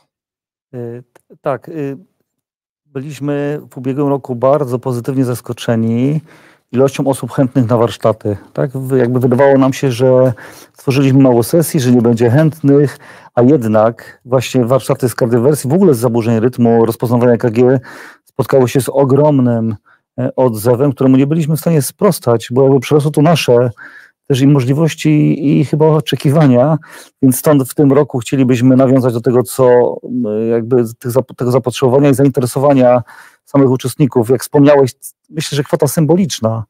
Chyba też wartością tej konferencji jest to, że ta kwota nie jest wygórowana bardzo niska, jakby my przekładamy tutaj wiedzę przede wszystkim na pierwszym miejscu, więc gorąco zachęcamy, ponieważ będą to praktycy, też instruktorzy, którzy naprawdę wiedzą, w jaki sposób prawidłowo wykonać te procedury, ale też pokażą trochę taki, chyba szerzej aspekt niż tylko wytyczne i taka sucha wiedza, w jaki sposób prawidłowo wykonać kardiowersję, która wydaje się prostym zabiegiem, a tak nie do końca tym zabiegiem prostym jest. Jak to wygląda później praktycznie. Zresztą myślę, że we wszystkich tych sesjach ćwiczeniowych będziemy dotykać tych aspektów, których nie mówi się na kursach, nawet tych kursach certyfikowanych, ale będą takie aspekty, które wymagają trochę więcej wiedzy i umiejętności, ale też i problemów, z jakimi możemy się spotykać. Nie? Zestawienie, Jacek, tego, o czym mówiliśmy przed chwilą. czyli wykład pana doktora Abramczyka w połączeniu z praktyką, którą możemy poćwiczyć na warsztatach. I jakby mówiąc w odniesieniu stricte do kardiowersji, czy tych zabiegów elektrycznych dotyczących pacjentów dorosłych w tej sytuacji. Także takie jest płynne połączenie. Paweł wyciągnął ważną kwestię. Ja nie wiem, czy my będziemy też o niej rozmawiać, ale to uprzedzimy szanownego pana redaktora, że ja tylko chciałem powiedzieć na głos, żeby to wybrzmiało, że konferencja Ratownictwo 2024 to jest najtańsza konferencja w tym kraju. Przynajmniej o której mi wiadomo. Jakby oczywiście subiektywnie, może nie znam wszystkich, pewnie nie znam wszystkich konferencji, natomiast patrząc na to, co daje program, porównując to i zestawiając do ceny, albo porównując nawet z innymi konferencjami, to właściwie no taniocha. No właśnie, nie? No to jeżeli jest dostępne, jeżeli to jest na kieszeń każdego medyka, to tylko się cieszyć i trzymać kciuki, żeby osoby z tego skorzystały, ale jeżeli jest tak dobrze dostępna cenowo, to drodzy Państwo, to te nasze 700 osób, o których rozmawialiśmy w zeszłym roku, powinny przynajmniej minąć tę magiczną liczbę 1000 osób. W związku z tym niech to też będzie dodatkowa zachęta do tego, żeby tak się właśnie stało. Kolejny warsztat. Tym bardziej, że mamy, Jacek, do tego możliwości, dlatego że też zgodnie z sugestiami uczestników w zeszłym roku, że ta konferencja była zorganizowana, powiedzmy, poza ścisłym centrum Krakowa. W tym roku przenieśliśmy się do centrum konferencyjnego ICE, tak? Dobrze nazywam? Czyli największej sali takiej konferencyjno-kongresowej, która jest dostępna w Krakowie, więc pole manewru mamy, miejsce dla osób, dla słuchaczy mamy, no ale też mamy piękne okoliczności otaczające, bo to jest ścisłe centrum Krakowa, więc tutaj jeżeli ktoś przyjeżdża z miejsca oddalonego od Krakowa, to myślę, że będzie mógł wykorzystać w godzinach wieczornych, oczywiście jak się skończą sesje, bo tu jakby utrzymujemy ten trend, że siedzimy do końca, jesteśmy do ostatniego wykładu, skorzystać z walorów Krakowa. To też jest wartość dodana do tego wszystkiego. Dokładnie tak. Myślę, że jak Morten przyleci z Norwegii do Was, to się z pewnością ucieszy. Kiedy ostatnio wizytował południe Polski, również z nim dyskutowałem, rozmawiałem, opowiadał o jak dobrze mu było w Wiśle i w tamtych Twoich rodzinnych stronach, drogi Tomaszu, tak więc jestem przekonany, że tak właśnie będzie. Ja nie mam pewności, czy on aby już nie jest w Polsce, wiesz? To było z tej strony. Ja widzę czasami Mortena, jak jedzie do szpitala uniwersyteckiego, gdzie przekazują pacjenta w centrum urazowym, więc albo jest w pracy, albo w Krakowie. Tak? Okej, dobra. To dobrze. Drodzy Państwo, kolejny warsztat, techniki odbarczania odmy prężnej i wykonanie konikopunkcji. Tutaj pani magister Magdalena Augustyn i pan ratownik Eryk Madej. O tych warsztatach może w 2 zdania również Paweł opowie. Tak.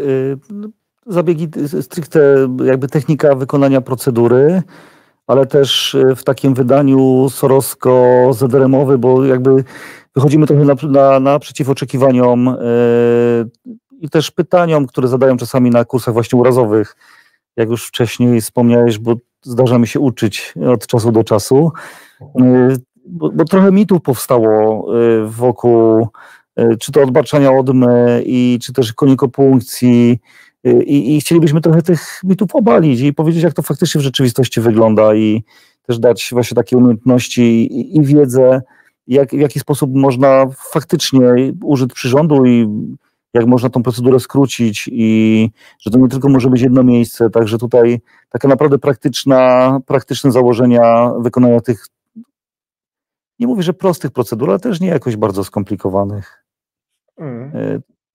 Taki pomysł, taka idea przyświeca temu przedsięwzięciu, czyli akurat tej tematyce tych warsztatów. Doskonale. Kolejny warsztat bardzo podobny, kardiowersja, elektrostymulacja i resuscytacja u dzieci. Tu pan doktor nauk o zdrowiu Michał Ćwiertnia i pan magister Michał Szlagor. Pan doktor Ćwiertnia, słuchałem wykładów w zeszłym roku, w Krakowie były one bardzo ciekawe. Tomasz, popraw mnie, ale dotyczyły one chyba EKG, jeżeli dobrze pamiętam. No nie muszę Cię poprawiać, bo rzeczywiście tak i tutaj praktyczny wymiar przede wszystkim. To Michała już znamy, zresztą prywatnie jest moim bardzo bliskim kolegą, przyjacielem, studiowaliśmy razem, więc cały czas gdzieś tam na jednym polu, można powiedzieć, takim praktycznym i akademickim operujemy, więc jakby specjalista wysokiej klasy, tutaj w ogóle nie ma o czym mówić. Też ma bardzo duże doświadczenie, jeżeli chodzi o dydaktykę, bardzo duże doświadczenie, jeżeli chodzi o postępowanie ratunkowe z pacjentami, więc no i przede wszystkim też uczy na kursach z zakresu resuscytacji, tak, osób dorosłych i dzieci, więc to wszystko poparte takim porządnym warsztatem dydaktycznym. No, tematy, które wydawać by się mogły oczywiste, no bo cóż, kardiowersja, elektrostymulacja, resuscytacja u dzieci, wydaje się, że wszyscy ratownicy to wiedzą, ale ja trochę bym tutaj odniósł się może do tego, o czym rozmawialiśmy, mówiąc o procedurach ratunkowych przedszpitalnych, że my niby wszyscy wiemy, a tak do końca to nie do końca. I to spróbujemy to rzeczywiście tutaj wyprostować. No a tak jak Paweł podkreślił, że to szczególnie jeżeli chodzi o tematykę pacjenta pediatrycznego, to tak mówiliśmy już dzisiaj kilka razy, że to budzi dużo emocji, więc... Jasne. Przechodzimy do kolejnego warsztatu, który poprowadzi pan magister Bartosz Wróbel. Bartek, pozdrawiamy Ciebie bardzo serdecznie i tutaj w kontekście tego, co powiedział Paweł, że jest wiele kontrowersji wynikających z konikopunkcji, zastosowania tych procedur, Bartek będzie przedstawiał warsztat związany z procedurami Scalpel Bougie. Paweł, kilka zdań na ten temat. Tak, myślę, że Bartka nie trzeba przedstawiać. On już od dłuższego czasu zajmuje się właśnie tą tematyką ratunku udrożnienia dróg oddechowych, czyli znowuż mówiliśmy o konikopunkcji, alternatywa, bo jak wiemy, no metoda, nie mówię, że mało efektywna, ale może okazać się mało skuteczna, więc jakby musimy dać jakąś procedurę taka, która da większą skuteczność. Oczywiście nie mówimy tu o uwarunkowaniach prawnych, bo to jakby jest problem powszechnie dla ratowników wykonania tej procedury, ale od czegoś trzeba zacząć, więc uczymy się od podstaw i od praktyków, ponieważ Bartek lata w lotniczym pogotowiu ratunkowym i jednak jeżeli chodzi o te procedury z pacjentami urazowymi, ratunku udrożnień dróg oddechowych, czy dekompresję klatki piersiowej, no to ma bardzo duże doświadczenie i myślę, że tutaj podzieli się z tym doświadczeniem i umiejętnościami praktycznymi jako praktyk przede wszystkim z uczestnikami tych warsztatów. Bardzo, bardzo serdecznie dziękuję. I teraz biegniemy do kolejnego. Ostatnie wydarzenia w Szczecinie. Jeden z kolejnych scenariuszy, jeden z kolejnych zdarzeń, który pokazuje, jak powinniśmy być przygotowywani do wypadków masowych. Jak jesteśmy przygotowani do tych wypadków, to zostawiam bez komentarza. No i właśnie, to pojawiło się w części warsztatowej również. Tomasz, 2 zdania na ten temat. Ja przerzucam odpowiedzialność na Pawła, bo to jakby jest element postępowania znowuż gdzieś taki sfokusowany jednak na pacjencie urazowym, więc Pawełku, to bardzo bym Cię prosił.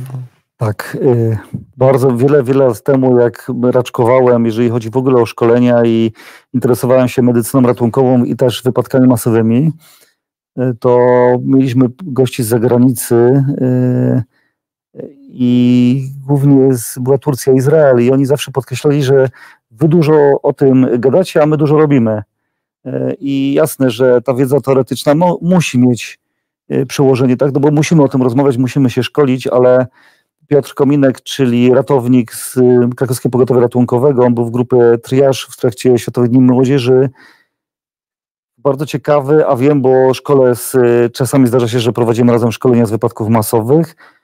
Przedstawi, w jaki sposób działać właśnie w takiej sytuacji, jak mamy wielu poszkodowanych, ale też przedstawi, myślę, że to, co będzie przyszłością i modyfikacje te, które powinny być już dawno wdrożone w tych systemach, które są od dziesięcioleci niemodyfikowane. Mówię tu o systemie START, mówię tu o założeniach, które wynikają z tych procedur, które wykonujemy chociażby w trakcie segregacji i tutaj myślę, że tutaj na tym się Piotr skupi. Warto posłuchać naprawdę doświadczony, z bogatą wiedzą i w bardzo ciekawy sposób opowie i przedstawi, w jaki sposób segregować tych poszkodowanych i jakie procedury moglibyśmy zrobić więcej, tak? Bo to nie tylko drżność dróg oddechowych, rurka UG i obrócenie na bok.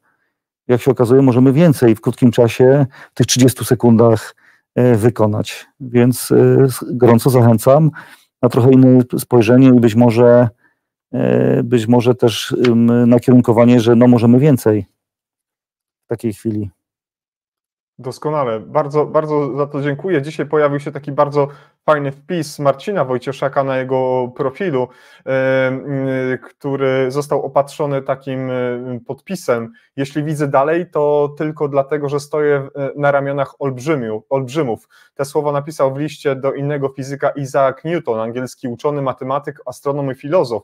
Więc jeżeli będziemy się posikować takimi osobami, takimi postawami, patrzeniem znacznie dalej, to jest szansa, że nasze sukcesy będą przychodziły znacznie szybciej, a nasi pacjenci poszkodowani będą otrzymywać lepszą pomoc. Marcin Wojcieszak, pozdrawiam Ciebie najserdeczniej, i Lukas Felczer, który jest dzisiaj współorganizatorem dzisiejszego odcinka.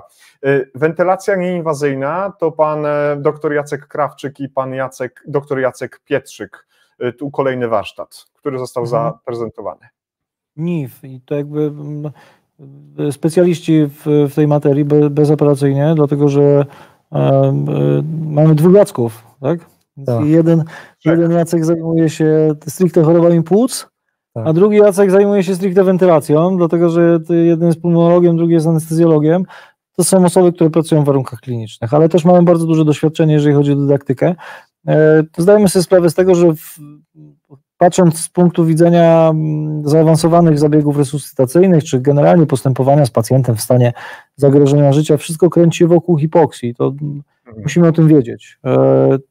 Są nowe możliwości, czasem są możliwe do zastosowania w zespołach ratownictwa medycznego. W warunkach SOR-u to już bezoperacyjnie, natomiast występują też czasem w warunkach takiej opieki przedszpitalnej, więc wyjaśnienie tak naprawdę zasad funkcjonowania tej wentylacji nieinwazyjnej, dlaczego, po co, w jakim celu, jak to prawidłowo wdrożyć i te informacje otrzymane z pierwszej ręki, czyli od osób, które po prostu pracują z takimi pacjentami, to cała wartość dodana tego warsztatu, więc zachęcamy, będzie też sprzęt, który będziemy mogli pokazać i zademonstrować to wszystko. To nie będzie tylko opowiadanie, ale też będzie praktyka. Tak, nie opowiadamy, tylko praktycznie będzie można tego dotknąć, sprawdzić.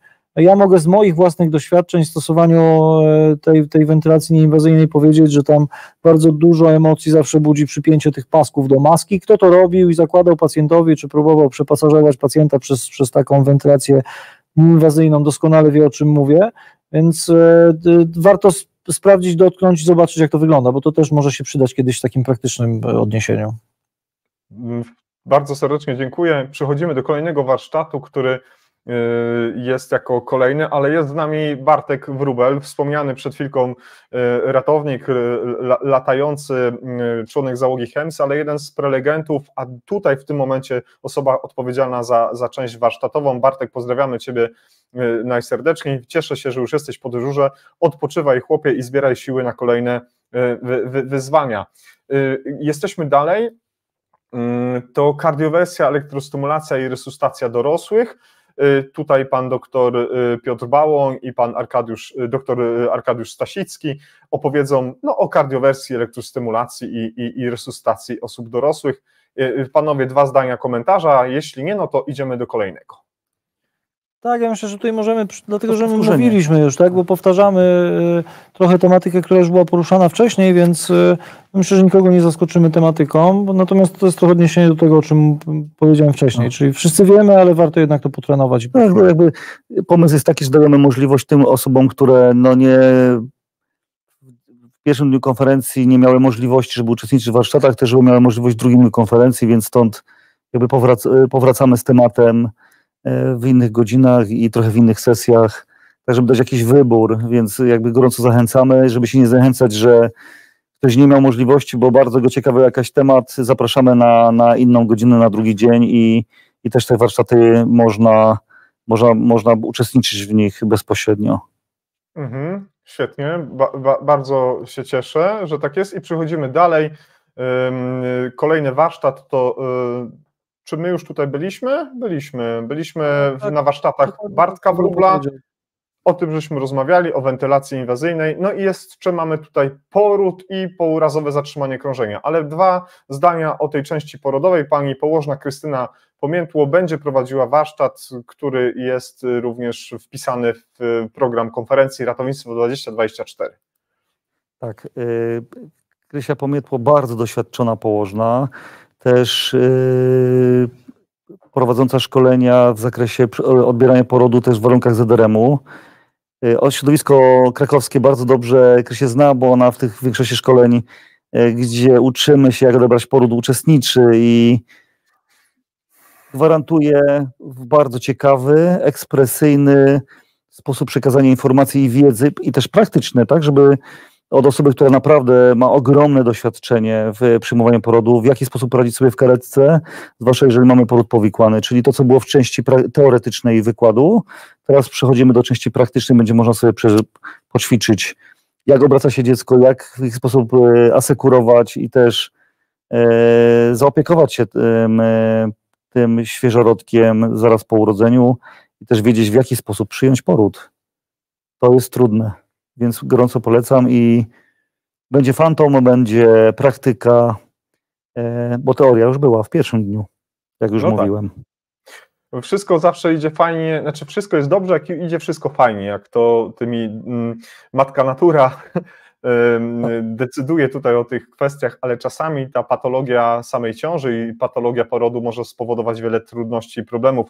Najserdeczniej panią Krystynę pozdrawiamy, trzymamy kciuki, żeby te warsztaty zgromadziły jak największą ilość osób zainteresowanych. I jesteśmy na etapie pourazowego zatrzymania krążenia. Tutaj pani magister Magdalena Augustyn, pan magister Bartłomiej Czyż opowiedzą właśnie o NZK, tym pourazowym. Tomasz. No tak, trochę odniesienie do tego, co zrobimy w sesji naszej, nie? Tej debatowej. To jakby zwróć uwagę na to, że staraliśmy się zachować jakąś taką ciągłość i połączenie tych tematów, żeby jakby ta teoria, która będzie poruszana stricte na konferencji, korelowała z tym, co się dzieje na warsztatach. Natomiast to też jest jakby wypadkowa tego, jakie informacje otrzymaliśmy od uczestników z zeszłego roku, więc no, 2 osoby, które mają doświadczenie, teraz dydaktyczne, 2 pracują w systemie ratownictwa medycznego, 1 pracuje wewnątrzszpitalnie i przedszpitalnie, a druga bardziej wewnątrzszpitalnie, tak? Przedszpitalnie też, więc tutaj będzie można wieloaspektowo popatrzeć na to. No i oczywiście praktyczny wymiar, czyli tu wykorzystujemy sprzęt, będzie można tego wszystkiego dotknąć, sprawdzić, zobaczyć, jak to jest, więc myślę, że warto. I podjąć decyzję. Tak jest, no i spróbować zdecydować, czy to takie proste. Zastanawiam się, do jakich wniosków wy dojdziecie w tej debacie o zatrzymaniu krążenia pourazowych, jak to się przełoży na rzeczywistość warsztatu. Chętnie, Tomasz, z tobą na ten temat i drogi Pawle podyskutuję, kiedy już się to odbędzie, kiedy się to zrealizuje. Notabene chciałbym zadać te pytania, które wynikną w trakcie tej debaty właśnie pani Magdalenie i panu Bartłomiejowi, którzy ten warsztat prowadzić będą. Drodzy Państwo, wydaje się, że przeszliśmy przez te części związane z warsztatem, zatem pozwolicie, że w tym momencie zwiniemy nasz ekran z całym programem tej części teoretycznej, tej części praktycznej. Tomasz już wspomniał o samym miejscu konferencji, że to będzie troszkę w innym miejscu niż było w zeszłym roku, w centrum Krakowa. Jakie są opłaty, to już też żeśmy mówili, że to jest najtańsza konferencja, która jest dostępna w Polsce, z tak dobrym programem, z tak dobrze dostępnym programem dla widzów, którzy przyjadą z całej Polski, tutaj uczestników. Wszelkie szczegóły za chwilkę pani Jagoda doda do komentarzy. Jeżeli jeszcze się chcecie tutaj odnieść do samego miejsca konferencji, może z punktu widzenia samego technicznego chcielibyście coś przekazać uczestnikom, to bardzo proszę. To już Tomek powiedział, no ścisłe centrum, więc jakby jeżeli chodzi o komunikację, tutaj żadnego problemu nie będzie.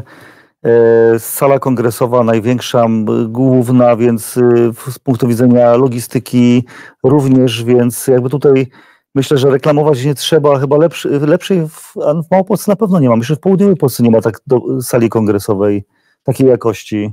No, patrząc na rozmiary na pewno, myślę, że przygotowanie multimedialne też, więc to jakby najwyższy poziom. Natomiast ty, Jacku, powiedziałeś odnośnie tego odniesienia się do miejsca, no ścisłe centrum Krakowa, więc tutaj jakby, żeby unikać perturbacji takich logistycznych i pewnie związanych z dojazdem, czy ewentualnie miejscem zaparkowania, no, ja proponuję osobiście, choćby patrząc na sytuację naszego dojazdu dzisiaj, gdzie z Polskiej Rady Resuscytacji do medycyny praktycznej, czyli to jest odcinek tam kilkanaście kilometrów, czy kilka kilometrów? 7 czy 8 kilometrów. Jechaliśmy prawie 40 minut, więc to jakby trzeba zwrócić uwagę na to, żeby zaplanować ten dojazd troszkę wcześniej, tak żebyśmy mogli rzeczywiście zacząć konferencję o tych godzinach, o których mamy zaplanowane. Więc to, tu tak. Pan Konrad zadał to pytanie, co z parkingiem. Panie Konradzie, warto zainteresować się, gdzie jest to miejsce, a może warto skorzystać z takiej możliwości, żeby zostawić auto poza aglomeracją Krakowa i skorzystać z komunikacji miejskiej, bo jest pewnie może łatwiej, szybciej się pewnie dostać. Tu pani Jagoda i pani Mirela, które są z nami krakowianki, z pewnością podzielą się jakimiś informacjami dodatkowymi. Warto zapytać w komentarzu, drogie panie na pewno o to zadbają, żeby udzielić najlepszej możliwej odpowiedzi. Zapisy do udziału w konferencji znajdują się, drodzy Państwo, bezpośrednio na stronie internetowej Medycyny Praktycznej www.mp.pl. Tam konkretne informacje, co, jak, dlaczego. Tutaj od razu pytanie pojawiło się od naszej pani sekretarz. Za chwilkę je znajdę, bo to pytanie ma duże ma znaczenie z punktu widzenia udziału. Czy trzeba być ratownikiem medycznym, żeby brać udział w warsztatach? Nie trzeba być. Myślę, że trzeba być medykiem przede wszystkim, przynajmniej takiego obszaru medycyny ratunkowej, no bo jakby warsztaty są ściśle kierunkowe, tak? Czyli one dotykają tego aspektu medycyny ratunkowej, ale nie trzeba być ratownikiem medycznym, żeby w takich warsztatach uczestniczyć. To jakby do wszystkich osób, które działają w obszarze medycyny ratunkowej, pielęgniarek, lekarzy, ratowników medycznych, więc tutaj nie barykodujemy tylko dla ratoli, że oni mogą uczestniczyć. Ekstra, świetnie, szczególnie dla tych turboratoli. Nie, no, to trochę tak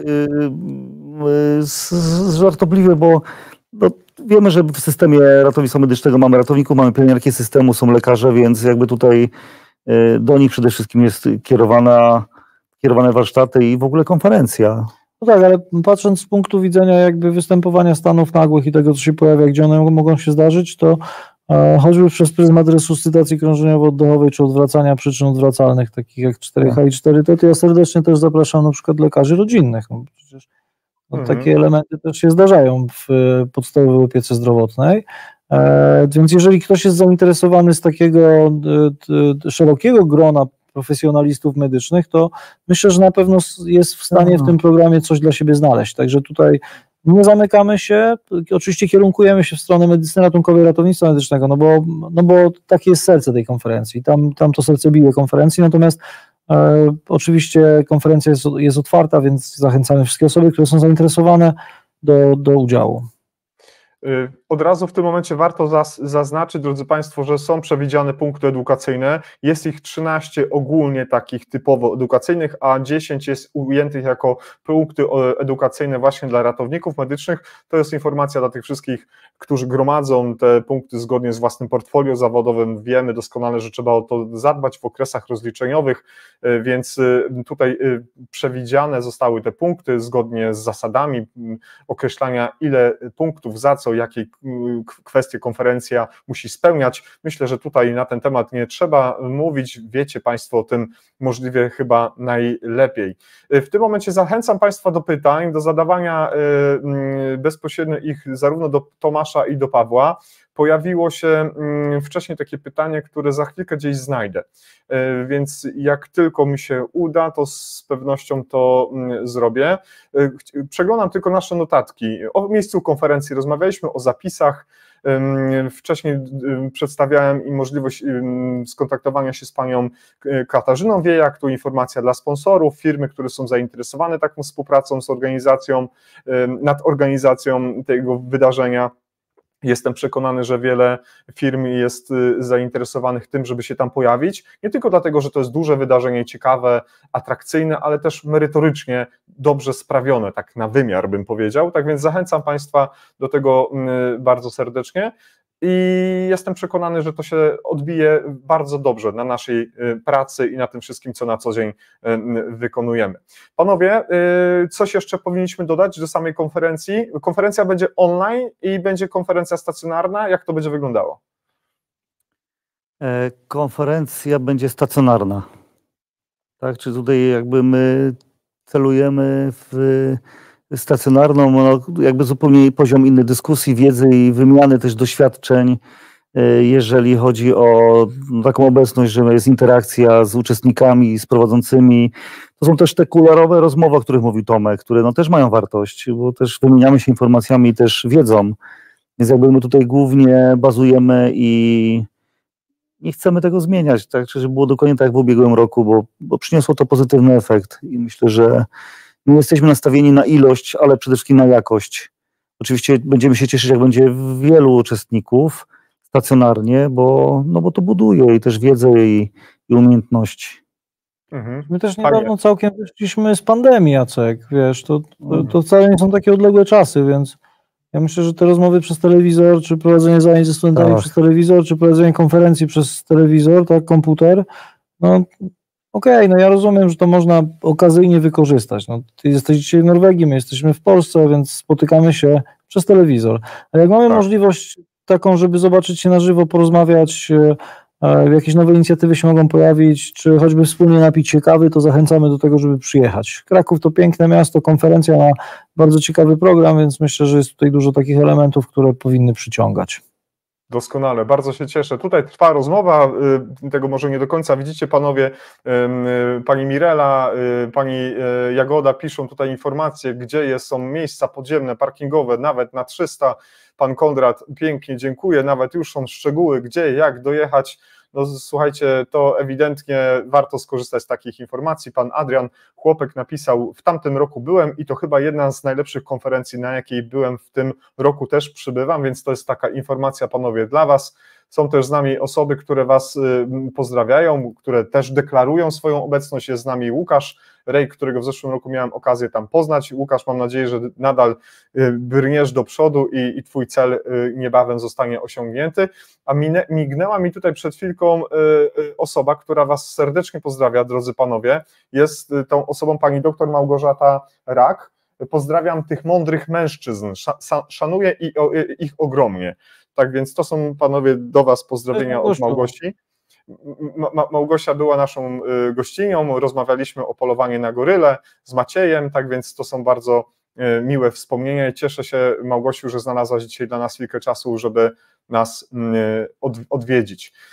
Drodzy Państwo, zachęcam do zadawania pytań, to jest taka okazja, żebyście bezpośrednio mogli skierować swoje zapytanie do jednego albo drugiego z panów, a my w tym momencie, oczekując na takowe, spróbujemy podsumować dzisiejsze nasze spotkanie. Zepnijmy to jakąś taką klamrą, która ogarnie to dzisiejsze wydarzenie i będzie nas nadal przygotowywać do tego, co będzie się fizycznie już działo między 19 a 20 kwietnia w Krakowie. To może zaczniemy od Pawła.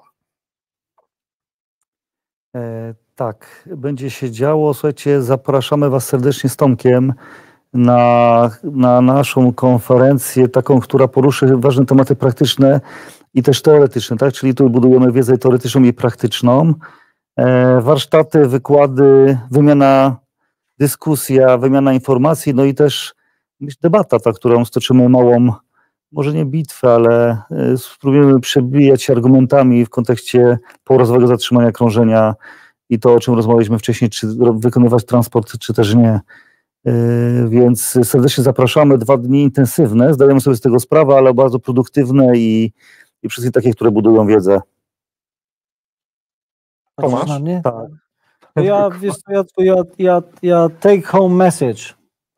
Jakość, merytoryka w dobrych pieniądzach. To jakby to jest to, co gada, więc tutaj jakby w tę stronę idziemy. I tego się trzymajmy. Świetnie. Ja przekażę pytanie od Bartka Zimocha. Szczecin, Kraków, Oslo, taki trójkąt nam Pozdrawiamy Bartka. Powstał. Bartek pyta, dlaczego termin tydzień po forum intensywnej terapii? Tak zostało zadane to pytanie. Szczerze, to nie jest pytanie kierowane do nas, bo jakby my tutaj z intensywną terapią, o ile poruszamy niektóre tematy z obszaru medycyny ratunkowej, to mamy tak naprawdę tyle do czynienia.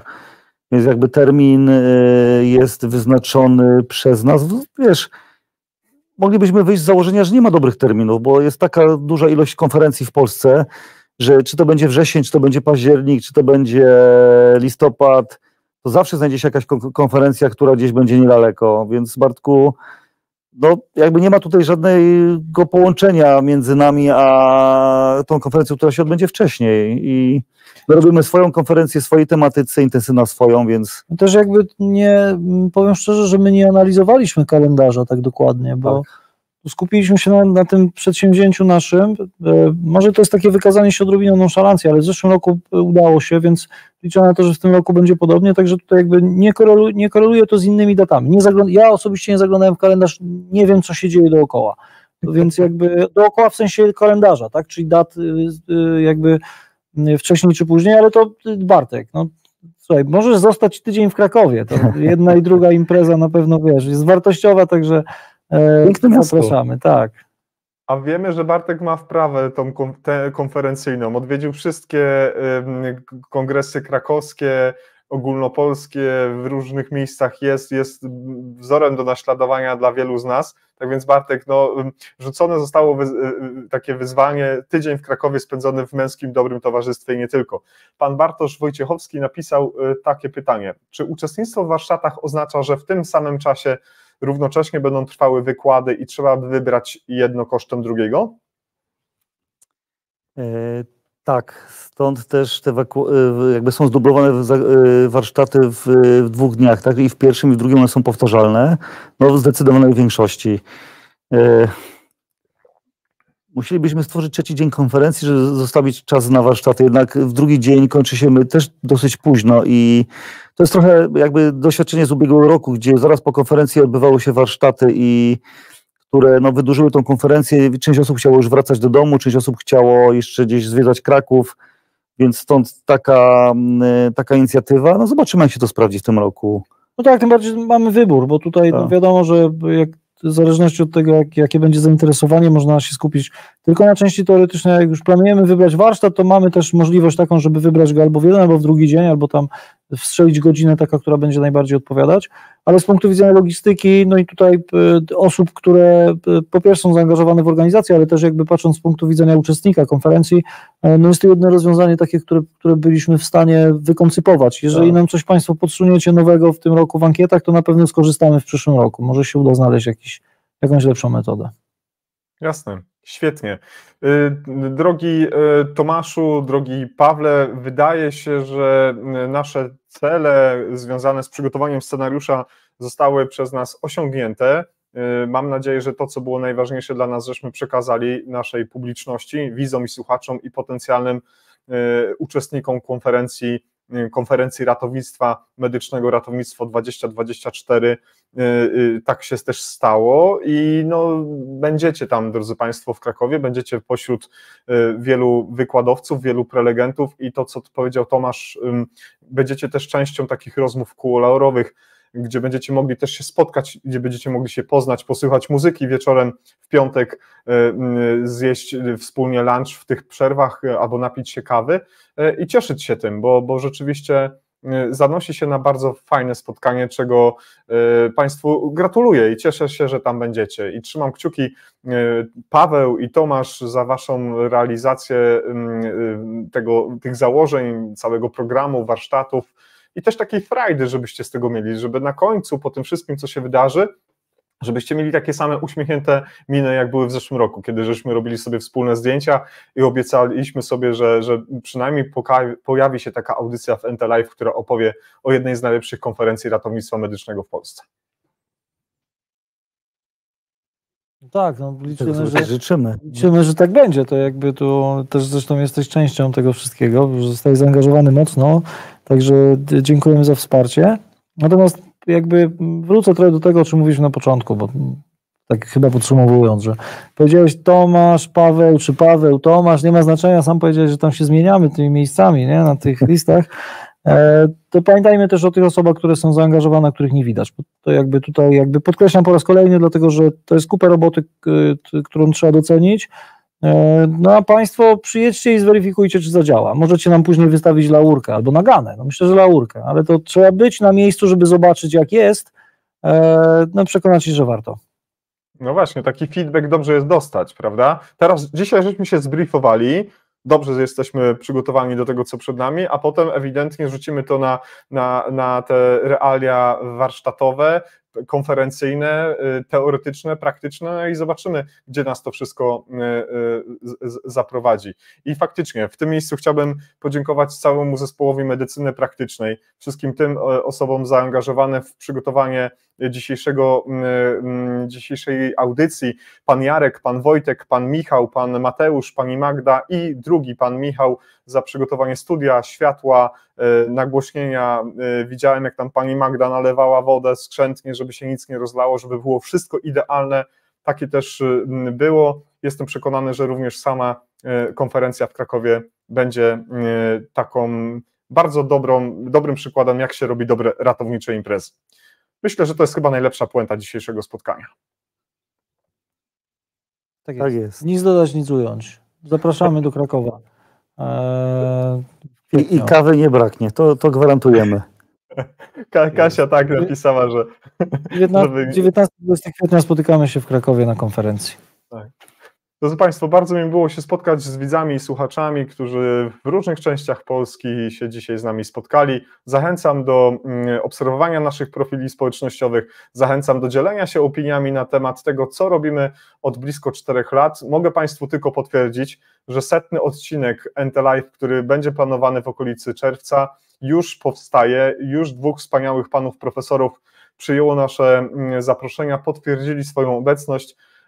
Te osoby, które śledzą nas regularnie, wiedzą, kto to będzie, a żeby jeszcze może podtrzymać Was troszeczkę w niepewności, te osoby, które jeszcze nie do końca się orientują, to niebawem, już za chwilkę będą pewnie informacje na ten temat się znajdowały. Zachęcam do odwiedzenia naszego profilu na LinkedInie, zachęcam do zerknięcia na nasz YouTube, również jesteśmy na Facebooku, jesteśmy na Spotify, gdzie można odsłuchać wszystkie nasze odcinki, które są do Państwa dyspozycji w ramach podcastów. Zachęcam też Państwa do tego, żebyście skorzystali ze strony internetowej Medycyny Praktycznej, gdzie znajdują się wszystkie informacje dotyczące samej konferencji, kursów, szkoleń, warsztatów, książek, rady naukowej, tego, co medycyna praktyczna w swoim zespole przygotowuje, ma do zaoferowania i korzystajcie z tego, drodzy Państwo, bo mamy tego ogromnie dużo. A Kraków, widzimy tutaj, wiedzie ogromny w tym momencie prym. Drodzy Państwo, Państwa i naszymi gośćmi i byli dzisiaj panowie doktor nauk medycznych i nauk o zdrowiu, pan Paweł Kukla i pan doktor nauk o zdrowiu Tomasz Ilczak. Serdecznie Wam, panowie, dziękuję i życzę Wam wszystkiego najlepszego. Dziękujemy. Pozdrawiamy. Tak. Do zobaczenia.